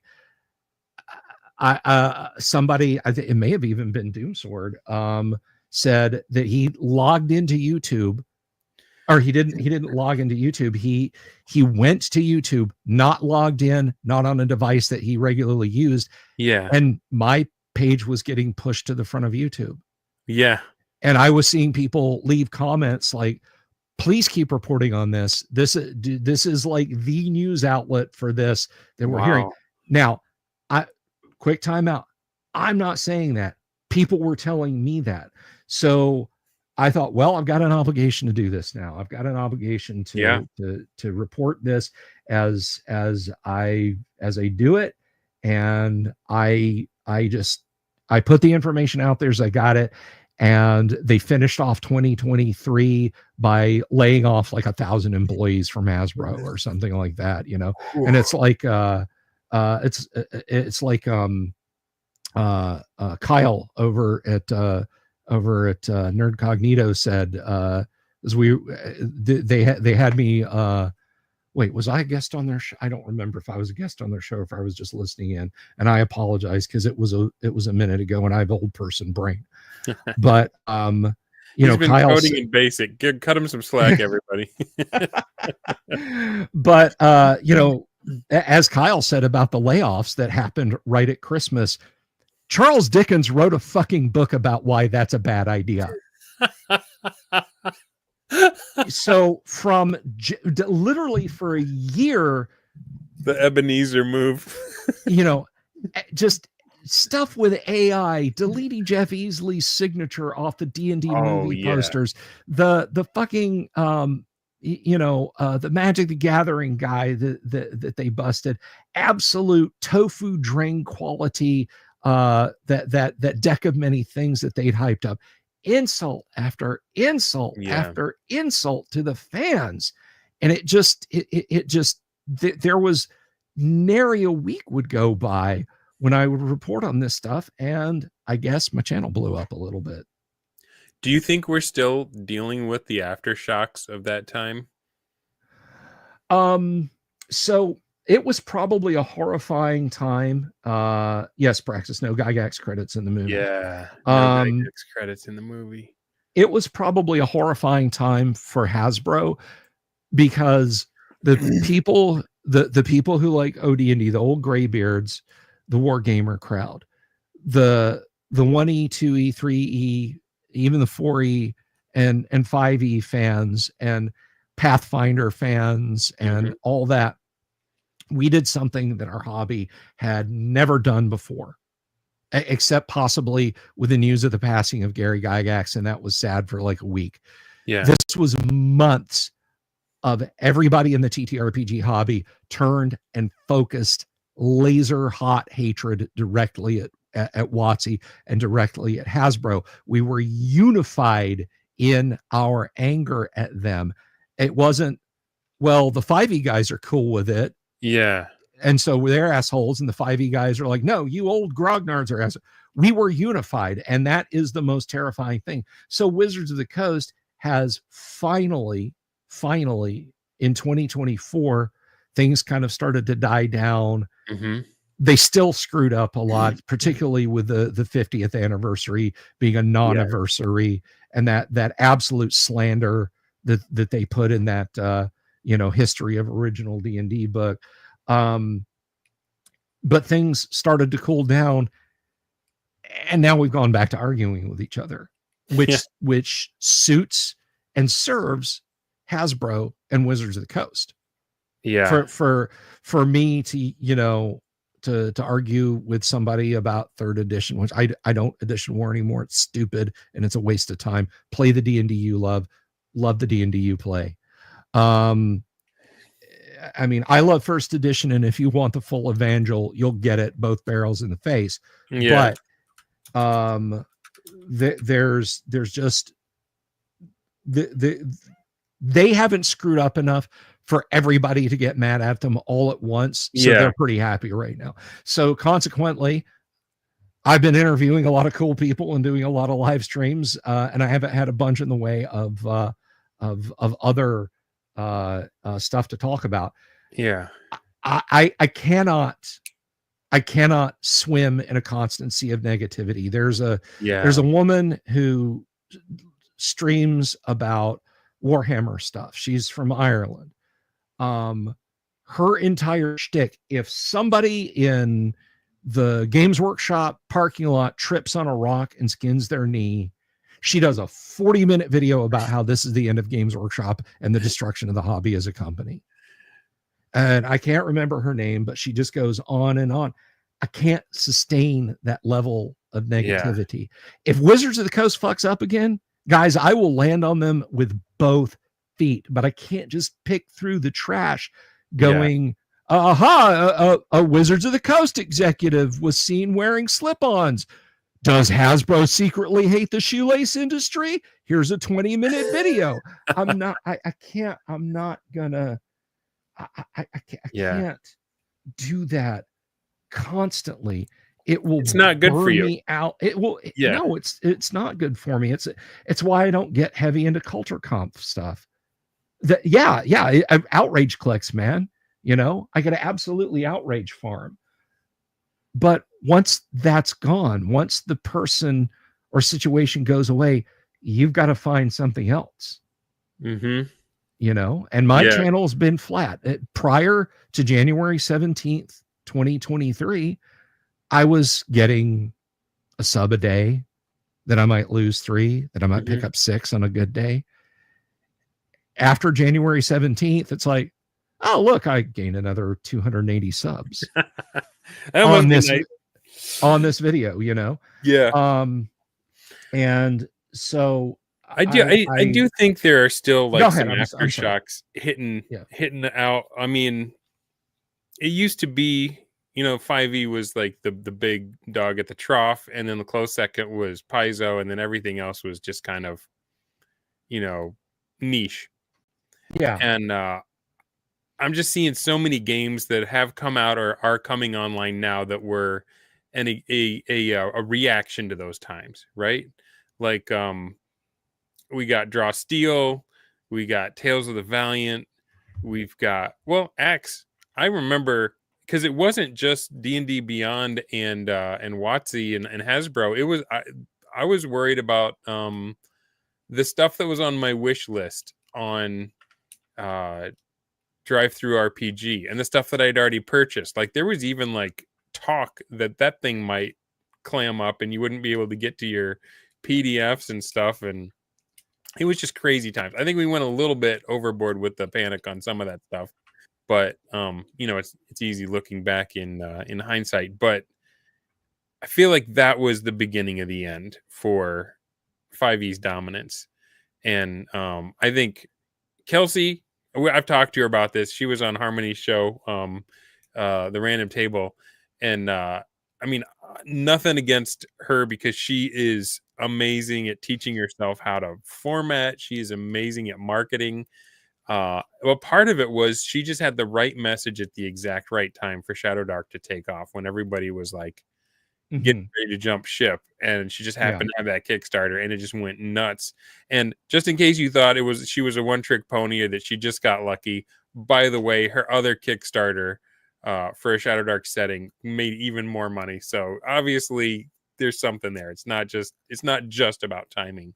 But I do feel like there's Daggerheart, and there's I can't even keep track of all of the new games that have come out, and I feel like a lot of them were a response to everything we've been building so far is under this license that they tried to take it away, and we could have lost everything.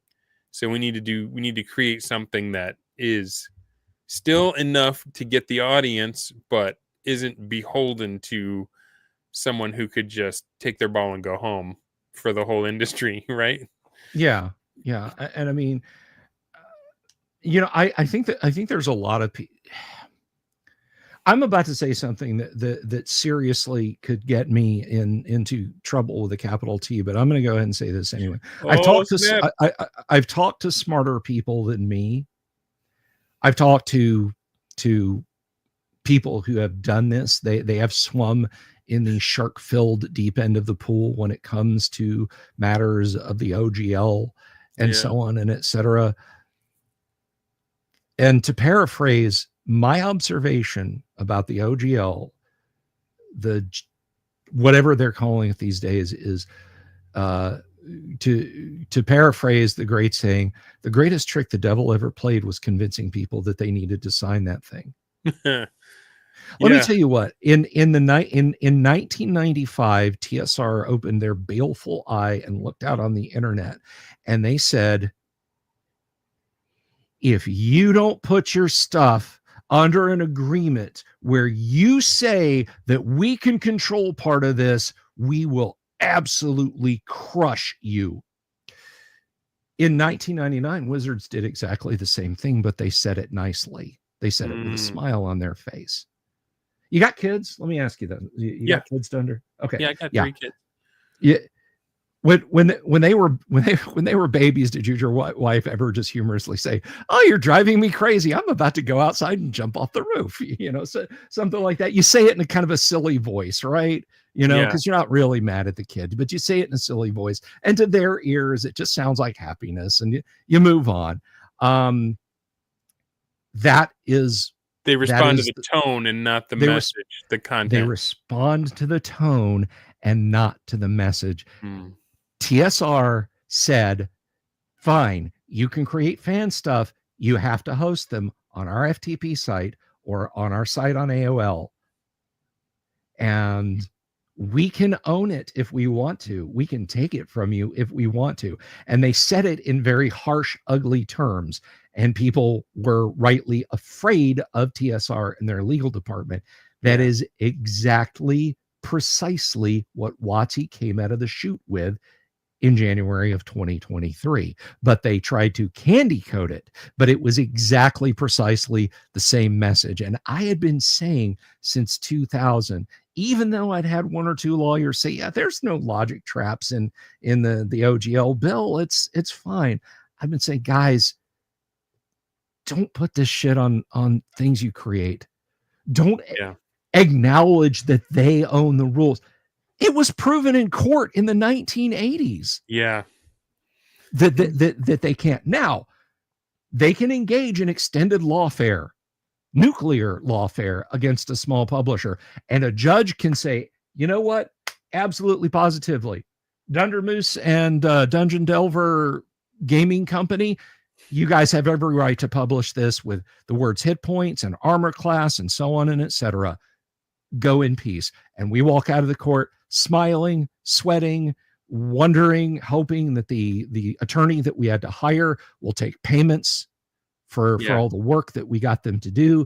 And while we're on our way out, their legal team is already filing another suit against us. Yep.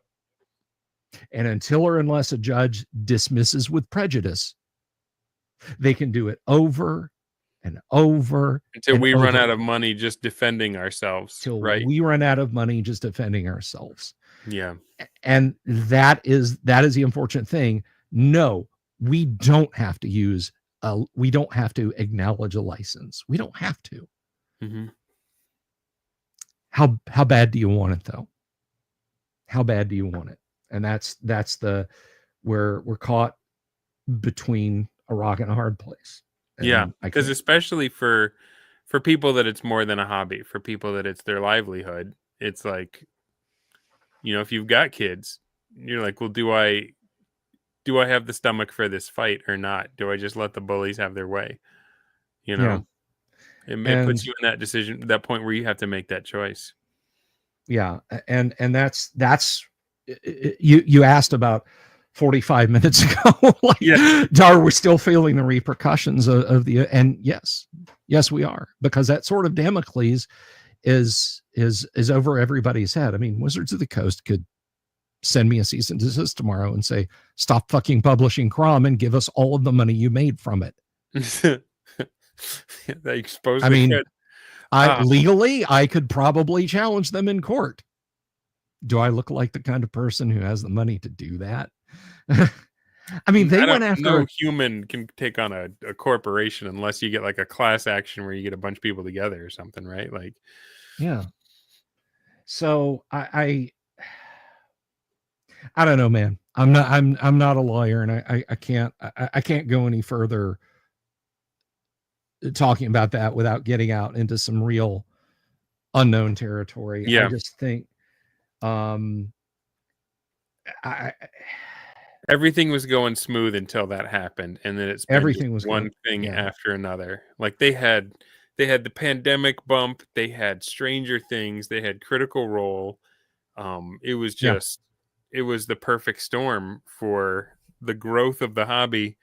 And I don't know, it's like a cycle, it's like a wheel. The fourth turning, the same kind of things that TSR went through. Where the bean counters and the suits got involved and just sapped all the joy out of it, and like almost like they're following the same playbook.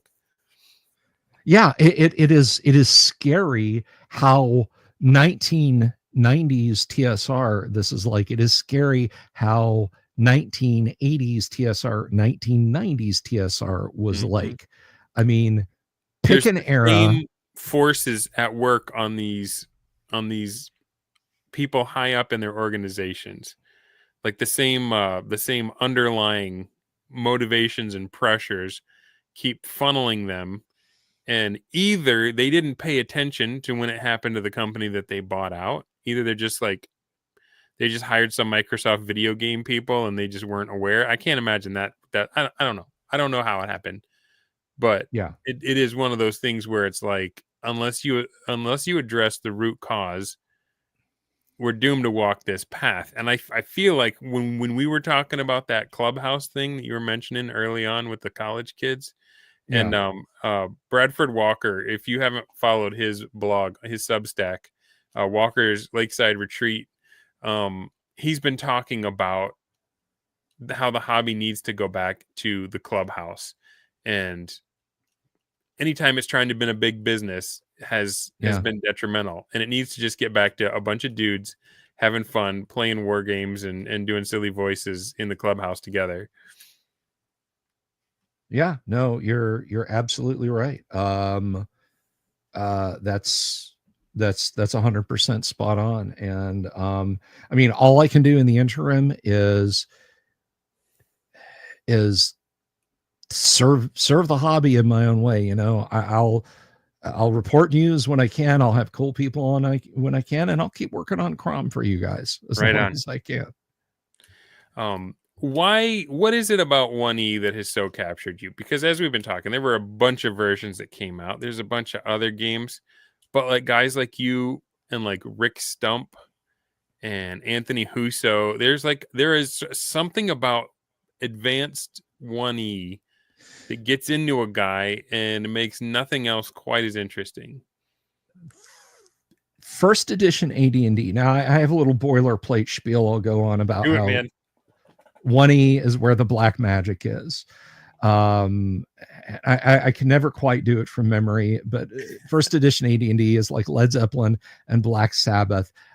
It's copied here and there in drips and drabs, some places in whole swaths, but it brings it together in its own unique way. It is the D&D of drug parlors and torture parlors and drow cities.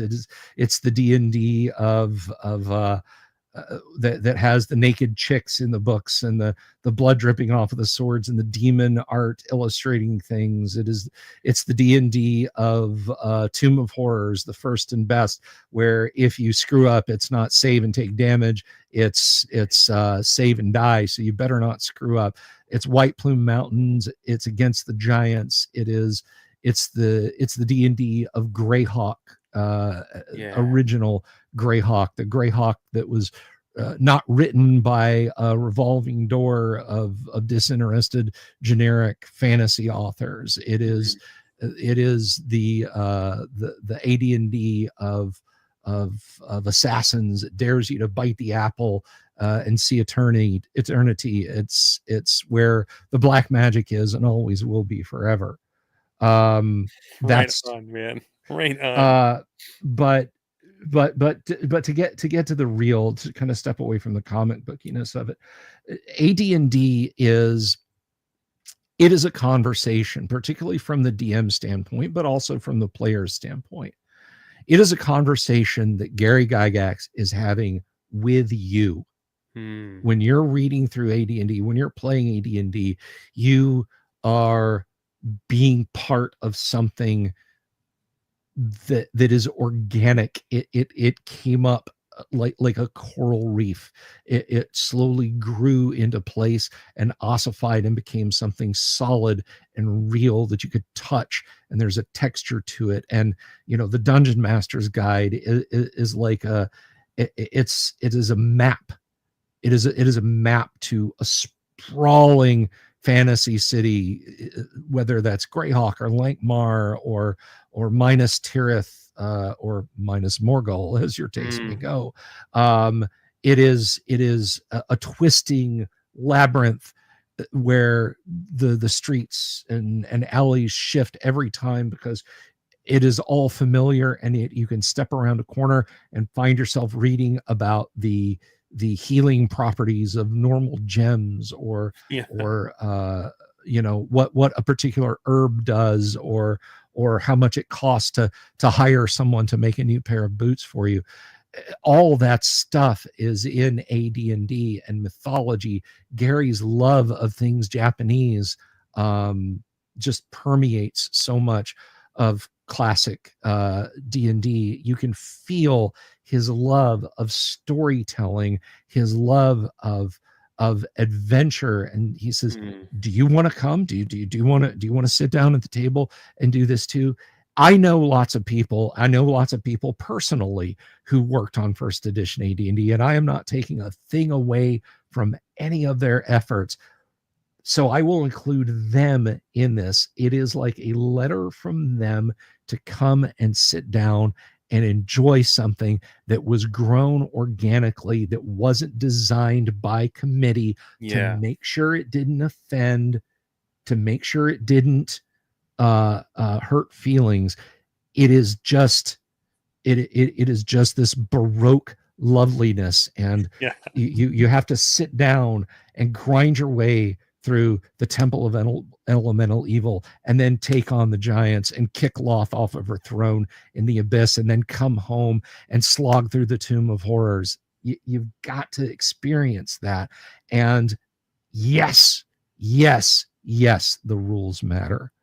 That you mentioned that it's a conversation you're having with Gary, and whether you deserve it or not, Gary treats you like an equal in that conversation. There's like a respect in the language he uses to other game masters. Yep. At the age of 13 or 14, when I got my Dungeon Master's Guide and I read it, I never felt talked down to. Yeah.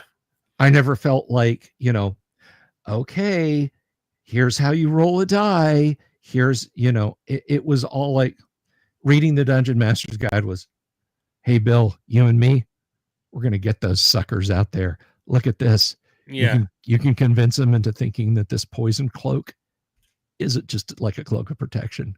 Try and get them to put it on. It's hilarious, Yeah. It was just that. It just, there's something. I can't. It's indefinable. I mean, why is Physical Graffiti the best Led Zeppelin album? I don't, because it is. Listen to it, sit through 10 years gone, the lament of Kashmir, the funky stuff of Custard Pie. It's you have to immerse yourself in it. I feel like, I mean, I know that the wheels had already started to come off as when he was coming out, right? Like Arneson had left, and things had gone from the short-lived Camelot that was the promise of early TSR. But I feel like 1E, like you say, was the last time that it wasn't designed by committee, that the suits hadn't got their fingerprints on it. And like, for me, and I hope I don't hurt any feelings with this, but I lose interest when Unearthed Arcana comes out. I think the original 3 plus Monster Manual 2, Deities and Demigods, and Fiend Folio are like peak. And I feel the same way as you do. I don't know how to put it into words exactly. Certainly not as eloquently as you have, but I don't know if that I'd call me eloquent, man. Well, better than me anyway. I just know that I've tried to learn a bunch of stuff. The one that fascinates me, the one that, like you say, has that black magic, the one that I wish I was reading while I'm reading something else is 1E. Yeah. And there's something about it. And yeah, as I said, you say it better than I do, but like that's the feeling. And I include the original. I include Zero E and Chainmail in that. Sure. Those were still made by the Yeah. original They people they were for the war love of the game. they were war games. The wood grain OD&D sets were Yeah. supposed to last tactical studies rules forever. Yeah. Get when they bought 1,000, 2,000. I've heard anywhere from 1,000 to 2,000, sometimes 1,500 of those wood grain boxes. They were like, yeah, it's going to be popular, but this is going to last us a good long while. And by March they were gone. Yeah. Well, Griff says it was the era of games made by gamers for gamers, and he's still getting use out of his original wood grain set. Yeah. I mean, now it's made by a toy company. It's a product. It's a license owned by a toy company. And go ahead. No, I was just going to say, I don't edition war anymore. Everything that I just said, every bit of passion that I just said, maybe in 20 years, somebody finds this video kicking around the internet and they're like, but that's how I felt about D&D in 2024 when I was just a kid. Yeah. Okay. Yeah. Okay. I'm not saying that anyone's feelings are, I'm just telling you, it started there, So I'm sorry, go ahead with what you're going to say. I don't remember what I was going to say. It wasn't as important as that.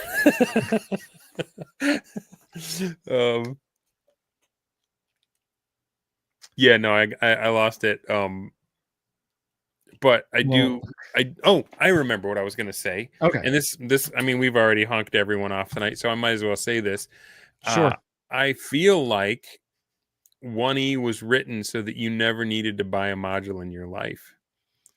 Like if you have the little brown box and chainmail, or if you have the full set of AD&D that I described, using the appendices at the back of the DMG, you can create, not only in prep, but even at the table in the moment, you can keep up with your players and create an endless world for them to explore where you never need to buy a module. Now, I'm not saying you shouldn't ever buy a module. Modules are cool. Right. There's a lot of history there and that kind of stuff. But like, I feel like that might have been part of the problem, was they made a perfect product that once you buy it, you don't need to keep coming back for it. But when the suits get involved, well, what are we going to put in the Christmas catalog? What are we going to do next year? And yeah. And I don't think it's particularly controversial to say that you don't need modules. I mean, now I found a lot of joy in modules, and if TSR had never published modules, maybe my entry to D&D never happens. And I think there's probably about half the audience would be like, oh no. yeah, you started with B too, but I think there's a difference too between a module and an adventure, right? Like the module was, here's a place with a bunch of crazy stuff going on that you can plop into your ongoing campaign. Yeah, that to me is helpful because I don't need to try and jimmy what my friends and I have come up with to fit a setting that comes with a mega dungeon, or to fit the overland stuff that comes, like a module. I can drop it in there and it's just another place they can go with weird stuff happening that they can interact with. An adventure, I think, is, so I don't mean to seem anti-module, but I am kind of anti-adventure, if that makes sense.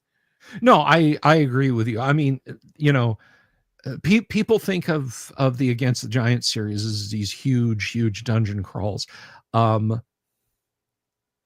G1 is 8 pages long. G2 is 10 pages long, and I think G3 is 10 pages long. Module. What is the root of module? Or what is the root of modular? It's it's module. It was meant, it was to be a bare bones thing that you were to work into your campaigns however you saw fit, and change the structure, alter the whole the contents of, if you felt compelled to do that. When when TSR, and I'm not even going to lay this at the feet of Wizards of the Coast, when TSR got away from that and you started getting like these 65 and 70 page adventures, You know, it's like the whole thing is essentially a mini campaign now. It was like, you guys are kind of losing the plot. And then what is it? Wizards of the Coast started doing adventure paths, and it's like a 300-page hardback book Oh where, yeah. like, you know, the nose hairs of the old fortune teller are detailed out down to the last. And you're like, I just wanted, I just wanted to That was kill my some off ramp. giants. That was my off ramp from 5e, was when I got Curse of Strahd for my birthday. Mm-hmm. And I realized with the dads that I was running with in person that we couldn't meet every week. We couldn't even meet every month. Sometimes I was like, it's going to take us over a year to get through this, and nobody's going to remember all the stuff that they need to keep in mind to complete it. And that was when I needed to look for elsewhere. I do want to call out Praxis Taligoro has another interesting comment.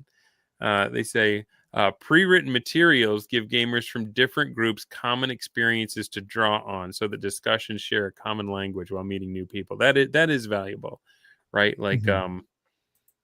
you know, what happened when you did the Temple of Elemental Evil, and you know, we got lost in the nodes, and like, there are those touch points. Um,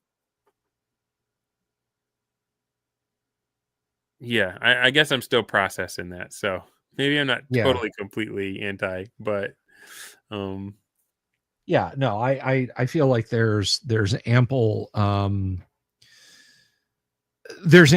for great stories still in modules. But yeah, I mean, you know, if somebody said, "Hey, I want you to run something, but just totally original. Please don't run a module." I don't. We've played T1 to 4, we played A1 mhm, to 4, we played S1 through S4, we played G1 2 3, D1 2 3, and Q1, and so on and etc. Until we're blue in the mouth. Please think up something original.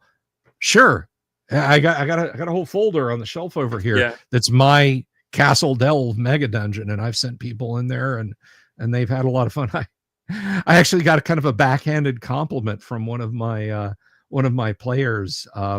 She like grabbed me after a game one night. We were doing on Discord. She was like, "I am having a lot of fun, but when are you going to run? Like, when are we going to run a Bill Sylvie adventure?" And I'm like, what do you mean?" And she's like, "Well, this published module you're taking us through, it's nice, but it's very slick." And I was like, I have done nothing but run improv game for the past 6 months. Yeah, yeah. I have literally, and she was like, "So like that when we met the Brass Dragon family," and I'm like, "Yeah, I just thought that would be cool." you know, You know what? it was like, Some of the best sessions I've played have been like that, though. Like, um, one I played Trilopulus when Jeffro was a DM, and one of the things that I learned from him was that he was constantly focused on what the players were fascinated by. And I mean, he did prep. He didn't run zero prep all the time, but he had mastery of the charts in the back of the book, so that mm, he was free. If he saw that everybody was excited about something, he would just go in that direction instantly. And it really did pull you in a way that, like, I wasn't even aware that my preferences were shaping the world until I looked back on it later. I was just mm, totally engrossed, you know? Um, and I feel like with some of the modules, especially the big ones that Dungeons and Dragons is lamenting here, says, "I love modules under 40 pages. I hate these 300-page campaign books in 5e. Sorry, but I have a full-time life." Um, and to the earlier comment about, you know, the shared experiences, I don't want to feel like I'm stage running, or like I'm the show producer for an episode, and I want to make sure my guys have the same episode as everyone else. It's like, no, there's no audience, there's no yeah, continuity editors, there's just your guys, and they're playing, they're in front of you, and how do you give them the experience that they're craving, divorced from any other expectations? yeah. let me tell you what, this is a guilty pleasure of mine. God, I feel like this is like admitting that I eat a bowl of nerds for breakfast every morning, but I'm going to say it anyway. I will put on like D&D Horror Story YouTube in the background Oh when I'm yeah. around my office sometimes. And one of the literally like I've heard a lot of them that are just like, why didn't you just fucking leave? Honestly, why Yeah. did you Why did you just sit pick up through your that? stuff? It's like, so for the past 8 months, that guy has been making our lives hell. I'm like, God, the problem is you at this point. Yeah, kick him out. Kick out the But bad guy. yeah, but there was one I heard, and a guy got asked like at a comic store to run. I think it was Curse of Strahd, Hmm. and the group was like, so they're sitting down together, and the spokesperson for the group, I guess, said, so you're not gonna like do any like funny stuff, are you? And he was like, well, I mean, what do you mean? And the guy was like, like where you think you know better than the people that run the module. And he was like, Oh my god. well, I mean, and the guy says, we've played this module 5 times Oh. and love it. All we want is for you to run the module exactly as it's written. No improvisation, no weird voices, no thinking you're like an actor, none of that. Just run the module as it's written. And he's like, you guys will know exactly precisely where everything is at all the time. And So he went to, ridiculous. he suffered through one session, and the spokesperson, as I recall, I may be making this up, but as I recall, he was like, he had it like on his laptop or tablet or phone or some shit. Oh my Was god. like keeping an eye on him, making sure he wasn't improving, acting like he knew better than that. I wouldn't have gotten to that. I would not have gotten to the waste my time point of that. I would have been just, you need somebody else. I would have You had need, Strahd pop out in that first encounter, where he's supposed to scare him and establish the stakes, and I would have just let him kill him.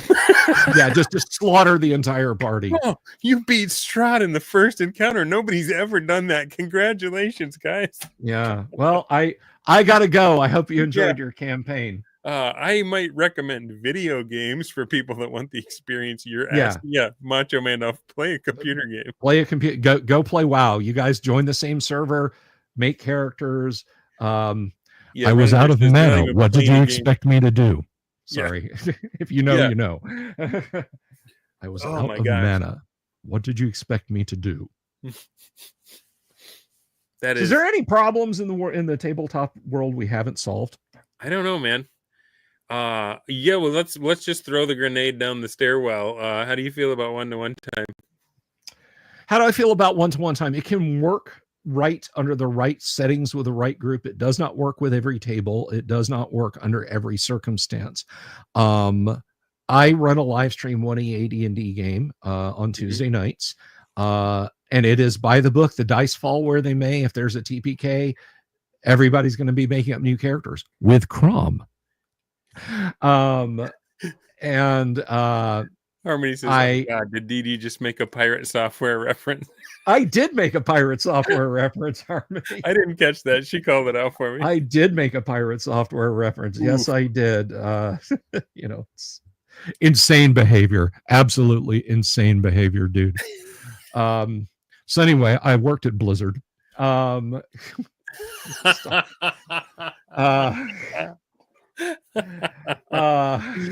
But yo, Kronos, call legal. Let that guy know he's sued. I'm gonna stop now. So one-to-one time can work with the right group. It is not imperative that you do it every time, and there are times when it is not workable for it. My Tuesday night AD&D game, I mean, Okay, we're going to track 4 hours in real time. Well, we only game for 2, Yeah. and Yeah. you know, I am doing this to help people understand the mechanics of AD&D, but also to have a good time with my friends, as we said on the live stream. Going, you walk forward 10 feet. 1 minute passes.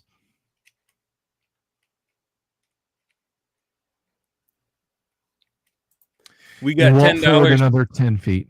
Yeah. Oh, I Sorry, I didn't saw mean that. to. Thank you I didn't very mean to step much. on your thing, but Dungeons and Dragons $10 says DMs don't need to have a degree in voiceover acting. Just Yeah. narrate. Players have imagination. Yes, exactly. Exactly. But anyway, yeah. So Hi, Agile Monk. I don't know what one-to-one time is. Come on. Okay, so I think that's Guys, I know because you were. Harmony and I have talked about one-to-one time. I've looked into one-to-one time. Guys, it works for some tables, it doesn't work for others. If it works for your table, awesome. It works sometimes for my Monday night game. And sometimes it doesn't.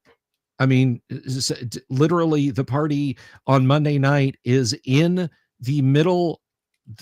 They just finished a round of combat against the fire giant, against some fire giants in G3. I have extensive notes about what's going to happen when we come back to it. And then there are some nights when I'm like, okay, it's going to take you guys a send night to get from this point to this point. We are wrapping as you guys are leaving. And then I will inform them through the week as I roll daily encounters on their travels.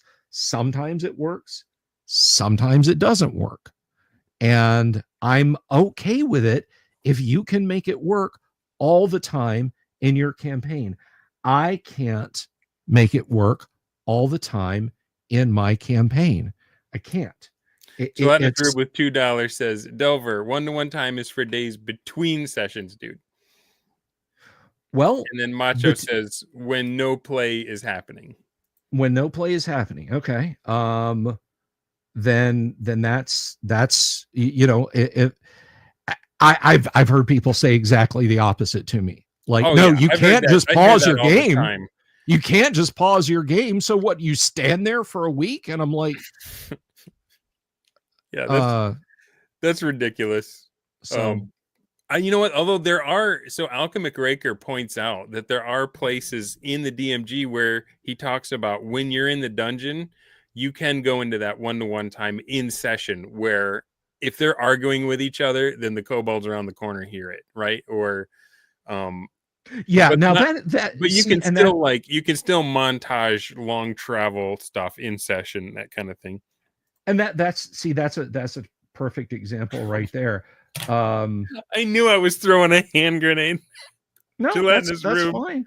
$5. I think there's just an age where old people's brain breaks and they can no longer take in new information. We will hold it against you. Oh, I'm sorry.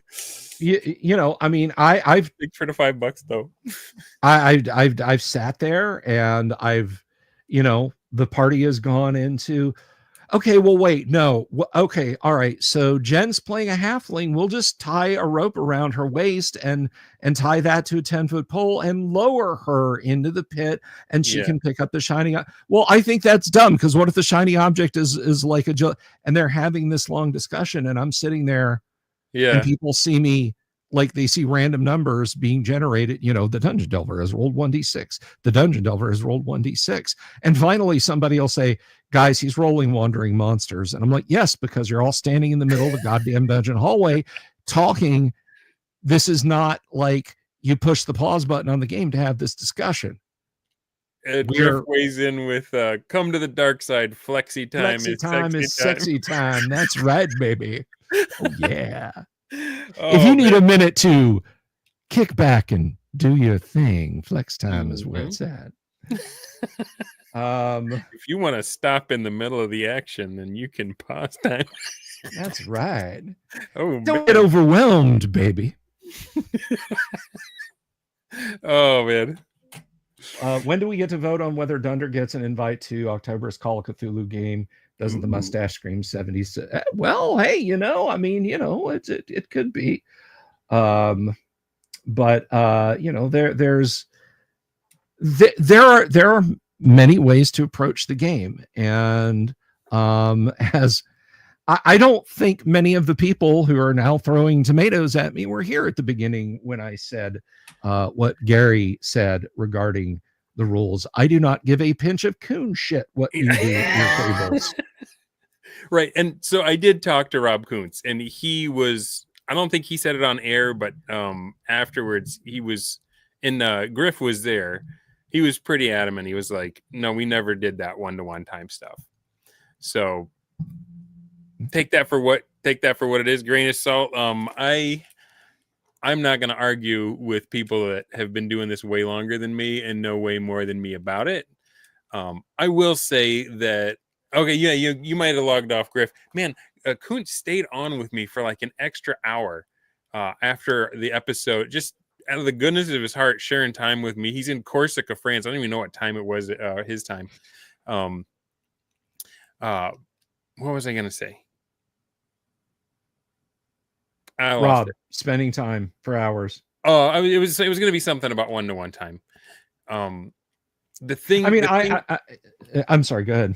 Oh, one-to-one, like, so I know like Shadow Dark has like the torch mechanics and stuff, and there is like a case to be made for one-to-one time in session, but like for me, the one-to-one time between sessions where it's like however far we play out into the future, the DM calculates, what that is, and then at the end, if we go out more than 2 weeks, then that player is spoken for, and you can't use that player again if we play again next week. And that seems like a drag from one perspective, but the other thing that it makes you do is now you got to roll up a new, group of characters, right? Yeah. And so you can get to a scenario where you have two different teams that may not be played by the same guys, but they may be in opposition to each other. Like the example that I heard was, we're going to go clear out the first level of the orc dungeon. And so it's like, okay, it's a week out there. You spend a day or two clearing out levels 1 and 2, and then it's a week back. And then, okay, so you roll up a new guy, and they're like, okay, well, we're going to go visit that wizard in town. And he gives them a quest. He's like, yeah, I heard my buddy, the orcs, are having some trouble. They just got hit.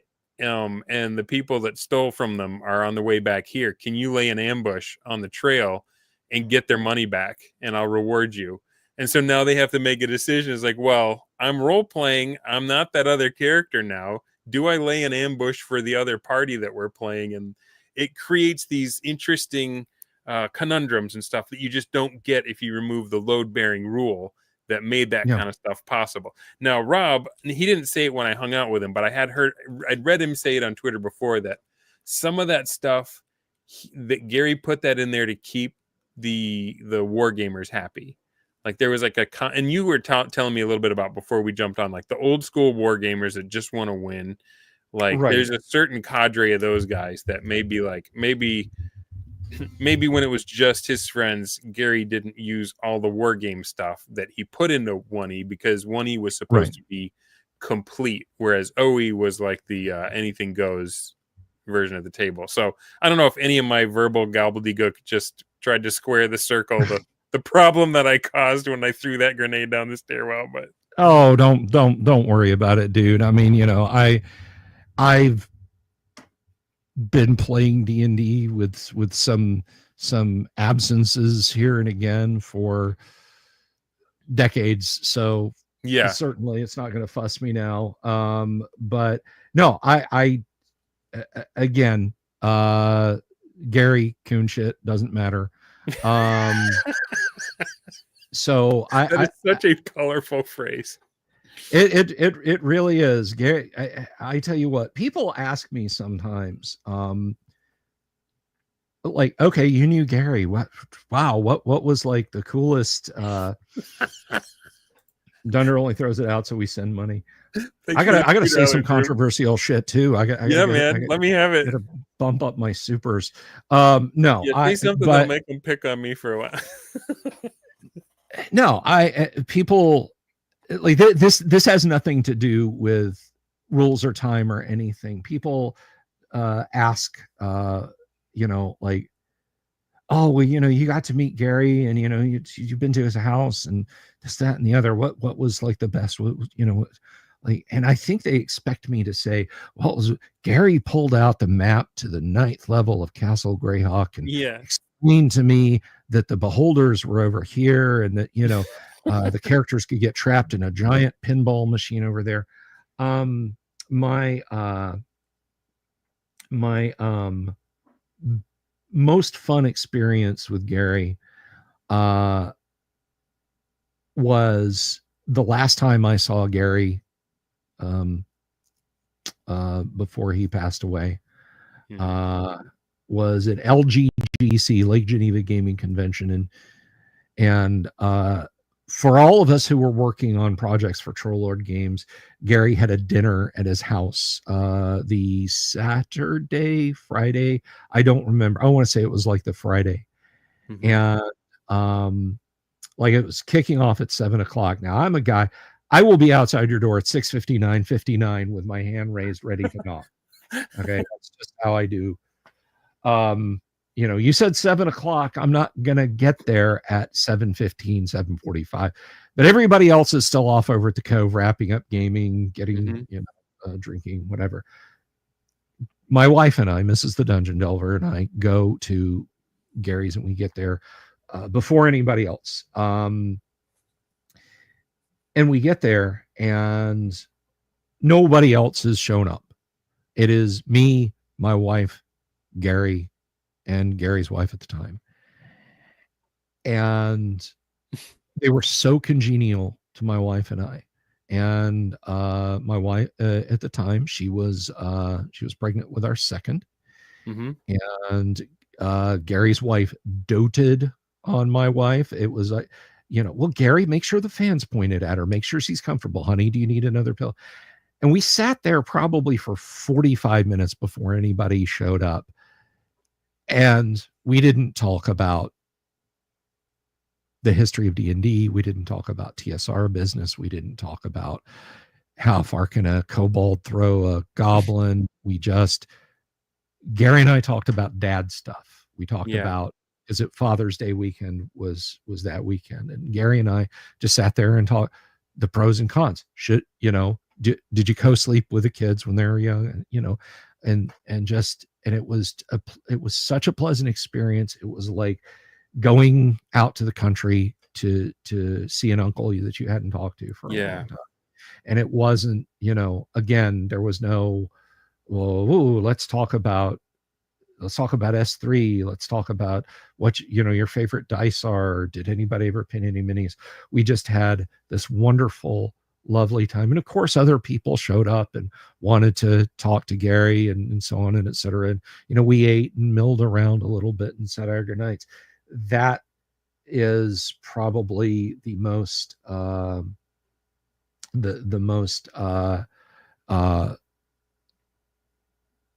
fun, the best time I ever had with Gary. I'm sorry, it's so bucolic, it's so normal, but that's really it.